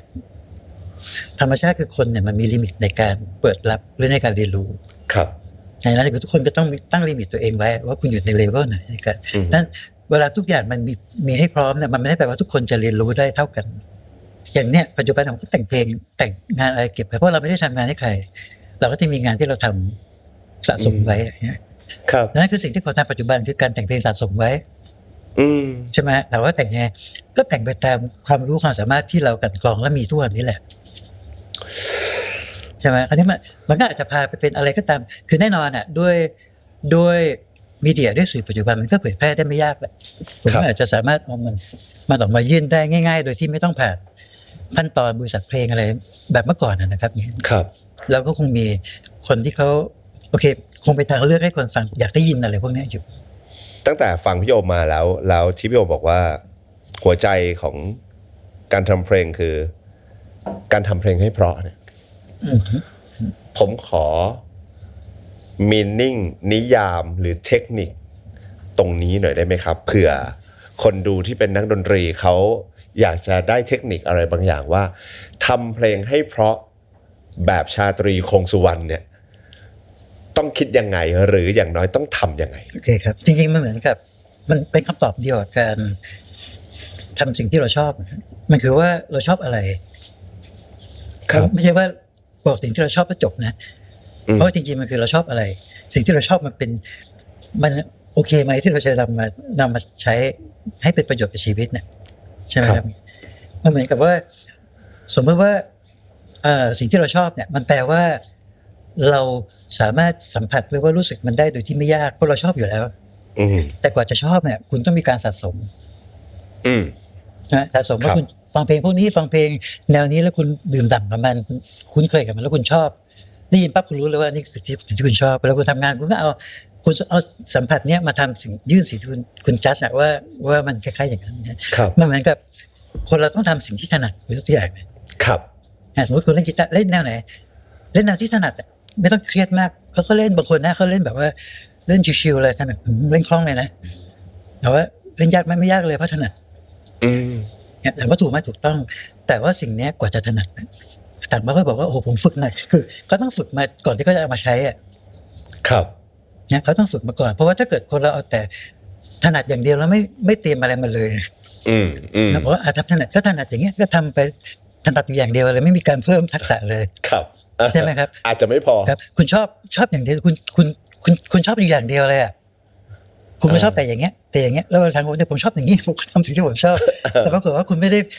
ด้เพิ่มพูนและอินพุตสิ่งที่คุณชอบเลยครับแล้วมันไม่ได้แปลว่าจะเกิดผลแบบนั้นเสมอไปทำสิ่งที่ถนัดก็ไม่ได้แปลว่าจะดีถ้าคุณไม่ได้อินพุตเลยไม่ได้เตรียมอะไรเงี้ยครับดังนั้นผมว่าคนเรามันต้องมีสองอย่างควบคู่กันไปเนี่ยแต่ว่าเราจะมัวแต่เอาสิ่งที่เรายังไม่ถนัดมายื่นผมว่ามันอาจจะไม่ใช่คำตอบที่ถูกต้องสำหรับการทำงานสายนี้นะครับเพราะว่าบางทีเรายื่นออกมาไปให้คนเนี่ยบางทีแม้แต่นักดนตรีระดับโลกที่เขาเป็นเซียนนักเล่นเป็นอะไรเขาก็ยื่นความบันเทิงให้คนครับใช่ไหมเรามองงานดนตรีมองงานศิลปะเป็นความบันเทิงส่วนมากแหละครับใช่ไหมครับตอนไอ้ส่วนที่เขาจะเก่งเป็นเซียนเป็นเทพต่างๆเนี่ยเขาฝึกมาไงแต่เวลาเขานำเสนอให้เราเนี่ยเขานำเสนอสิ่งที่เขาถนัดแล้วที่เขาชอบแล้วผมชอบที่เขาเตรียมมาแล้วที่เขาพร้อมแล้วแล้วเขายืนให้เราด้วยรอยยิ้มด้วยความแบบว่าด้วยความสุขเนี่ยการย้อนกลับมาคำถามเนี่ยมันก็ตอบเหมือนกันนะครับไม่ว่าเราจะเติมเราจะใส่อะไรไปในตัวเราเนี่ยเวลาเรายื่นเราก็ยื่นด้วยความสุขให้คนครับใช่ไหมครับแต่ว่าเราเติมก็แล้วแต่สะดวกเลยแล้วแต่เข้าใจแล้วใช่ไหมครับผมเริ่มเข้าใจในคำที่พี่โอมบอกว่ามันชอบมันถนัดฟังดูเหมือนง่ายแต่พอพี่โอมขยายตรงเนี้ยผมเริ่มรู้แล้วว่าอ๋อโอเคมันเหมือนกับงานฮิตทุกงานในอดีตนะเราพูดว่ามันฮิตได้เพราะมันฮิตไปแล้วไงใช่ไหมมันไม่มีงานไหนง่ายหรอกแต่ว่ามันฟังดูง่าย เพราะว่าเวลาที่เรายื่นเนี่ยเรายื่นสิ่งที่มันสำเร็จเสร็จแล้ว เรายื่นสิ่งที่มันกว่าจะแบบว่าเหมือนเพลงเจ้าช่อมารีอ่ะกว่าจะเป็นเพลงนั้นออกมาเนี่ยมันซับซ้อนมากเหมือนกว่าจะมั่นใจกว่าจะผลิตท่อนนี้เนี่ยมีการเติมฉิงเติมอะไรคือเยอะแยะไปหมดนะเติมตอนนี้ก็ไปมีการใส่วอลคอเดอร์ใส่อะไรแต่พอเสร็จออกไปนะผมรู้สึกว่าคนก็ใช้มันแค่ไปเพลงเต้นรำในดิสโกเทกไม่มีความสุขคือเวลายื่นก็มี MV ตัวหนึ่งที่มันแลดูทันสมัยใช่ไหมเพลงที่ฟังง่ายอย่างเงี้ยไอ้ส่วนละเอียดกว่านั้นก็แล้วแต่คนจะไปเสพเอาใช่ไหมเงี้ยนั่นคือเวลาที่ผมคิดถึงงานพวกนี้ผมจะคิดถึงว่าแม้กระทั่งเพื่อเธอตลอดไปกีตาร์ตัวเดียวเนี่ยมันฟังง่ายมากนะแต่กว่ามันจะเป็นกีตาร์ตัวเดียวมันผ่านการคิดน่ะครับเราจะเล่นกีตาร์ตัวเดียวแล้วเราจะฟิงเกอร์ลิ่งยังไงอะไรยังไงพวกนี้แต่เวลาที่คนเนี่ยผมรู้เลยว่าให้เขาฟังด้วยความสุขทั้งนี้แหละทั้งนี้นะเหมือนเพลงเราฟังกีตาร์ระดับโลกเขาก็เล่นอย่างเงี้ยมาเราฟังเขามันดีเพราะดีอย่างเงี้ยเขาคิดมันยังไงแล้วไม่รู้หรอกก็คล้ายๆกันนี่คือคำตอบทั้งหมดครับผมว่ามันก็ครอบคลุมแล้วแหละใช่พี่โอมเองล่ะครับทุกวันนี้ทั้งเล่นดนตรีโปรดิวซ์ดนตรีทำดนตรีให้ตัวเองให้คนอื่นกับดนตรีมันเป็นความสุขแบบไหนพี่สำหรับตัวพี่โอมครับทุกวันนี้ผมใช้เวลากับห้องทำงานส่วนตัวเยอะนะครับก็คือว่าพอเรามีพวก YouTube มีอะไรก็ตามเนี่ยพอเรามันเป็นแบบพอเราให้ทุกอย่างมันเป็นทั้งข้อมูลข่าวสารเป็นทั้งอาจารย์เป็นทั้งเพื่อนอะไรเงี้ยครับมันมีความสุขตลอดเวลาตัวนี้ผมก็บอกว่าแล้วตัวเราก็หยิบกีตาร์เล่นฝึกดนตรีทุกวันเล่นอุปกรณ์ทำเพลงใช่ไหมครับแล้วก็ทำสิ่งเหล่านั้นให้มันมีความสุขแต่ว่าความสุขมาจากไหนคือเราก็ต้องรู้สิครับว่าสิ่งเหล่านี้เราจะพามันไปไหนสิ่งหนึ่งที่ผมทำมาตลอดเลยนะตั้งแต่กลับมาเล่นดนตรีจริงจังเนี่ยคือผมจะต้องเล่นทุกอย่างที่เคยเล่นได้ยังเล่นได้อยู่ครับคือจะไม่ยอมให้มันสนิมขึ้นครับในขณะเดียวกันเราก็จะฝึกเพิ่มขึ้นไปใช่ไหมตอนนี้เป้าหมายผมก็ว่าเวลาเราเห็นพวกเด็กใหม่ๆเขาเล่นกีตาร์เก่งๆผมก็จะเลือกดูเฉพาะอันที่เราดูแล้วคือมันมีหลักง่ายๆไงว่าคุณอยากจะเก่งขึ้นเนี่ยคุณต้องแวดล้อมด้วยสิ่งที่มันเก่งขั้นกว่าขึ้นไปครับใช่ไหมผมไม่ใช่อันเนี้ยผมก็มองว่าฉะนั้นทุกอย่างที่ผมดูทุกวันเนี่ยมันจะต้องเป็นคนเก่งๆนั่นเลยคนที่ทำให้พอดีพอเราดูปั๊บเรารู้สึกท้อเลยคือบางทีเราอย่างเงี้ยปั๊บมันท้อจริงๆนะแต่ว่าสิ่งต่างๆนั้นมันจะดึงเราไปกับกันถ้าเราอยู่กับสิ่งที่เราทุกอย่างง่ายไปหมดแล้วเรารู้สึกว่าเราเป็นท็อปเลยในเรื่องพวกนั้นเนี่ยมันก็ทำให้เราสโลว์ดาวน์อย่างเงี้ยอันนี้ทุกวันนี้ผมก็ยังอยู่กับเรื่องอย่างนี้อยู่แต่ทั้งหมดเนี่ยเราจะผ่านมันไปทีละสเต็ปผมก็จะพบว่ายิ่งวันเนี่ยเราก็จะยิ่งดีขึ้นเรื่อยๆตามคนเหล่านั้นครับเมื่อวานเรายังรู้สึกสู้เขาไม่ได้วันนี้เราใกล้เข้ามาหน่อยแล้วเป็นอย่างนี้ไปเรื่อยๆทุกอย่างเนี่ยมันกลายไปเป็นความสุขในการที่เรามองว่าเราเป็นคนที่ดีขึ้นเรื่อยๆแต่ว่าดีขึ้นในเรื่องไหนเรื่องที่เราถนัดนี่ครับผมนักกีตาร์ผมก็โอเคถ้าเราหยิบกีตาร์ขึ้นมาแล้วเขาเล่นกีตาร์กันเขาเล่นดีขนาดนั้นเราก็ต้องไปได้เพราะเราถนัดงั้นสิ่งที่เราเป็นเราก็แค่เตรียมสิ่งที่เราจะถนัดกว่าในอนาคตไว้นี่วันหนึ่งเราก็จะเล่นอย่างเขาเนี่ยซึ่งตามธรรมชาตินะครับมันไม่ใช่ใกล้ๆเคียงครับพี่โอเท่านี้เองเท่านี้เองในส่วนนี้ความสุขก็อยู่ตรงนี้แหละเราเห็นอะไรเราก็ยังไล่ตามความฝันไล่ตามสิ่งที่เรารู้สึกว่ามันดึงเรามาตั้งแต่แรกนะตัวนี้เราก็ยังผมพบว่าพวกนี้มันยังมีอยู่เต็มไปหมดเลยครับตัวเราจะหมดแรงแล้วกันคือตัวเรายังมีแรงอยู่เพราะว่าวันหนึ่งปั๊บเนี่ยเรา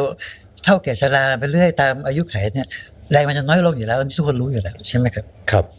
เนี่ยผมก็จะเลือกสิ่งที่มันทำให้เราไปได้ไกลที่สุด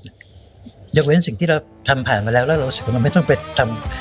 ำพิมพ์ซ้ำอะไรแล้วนะครับก็ยังไปข้างหน้าได้อยู่ที่นั่นขอบคุณครับพี่โอครับยินดีครับ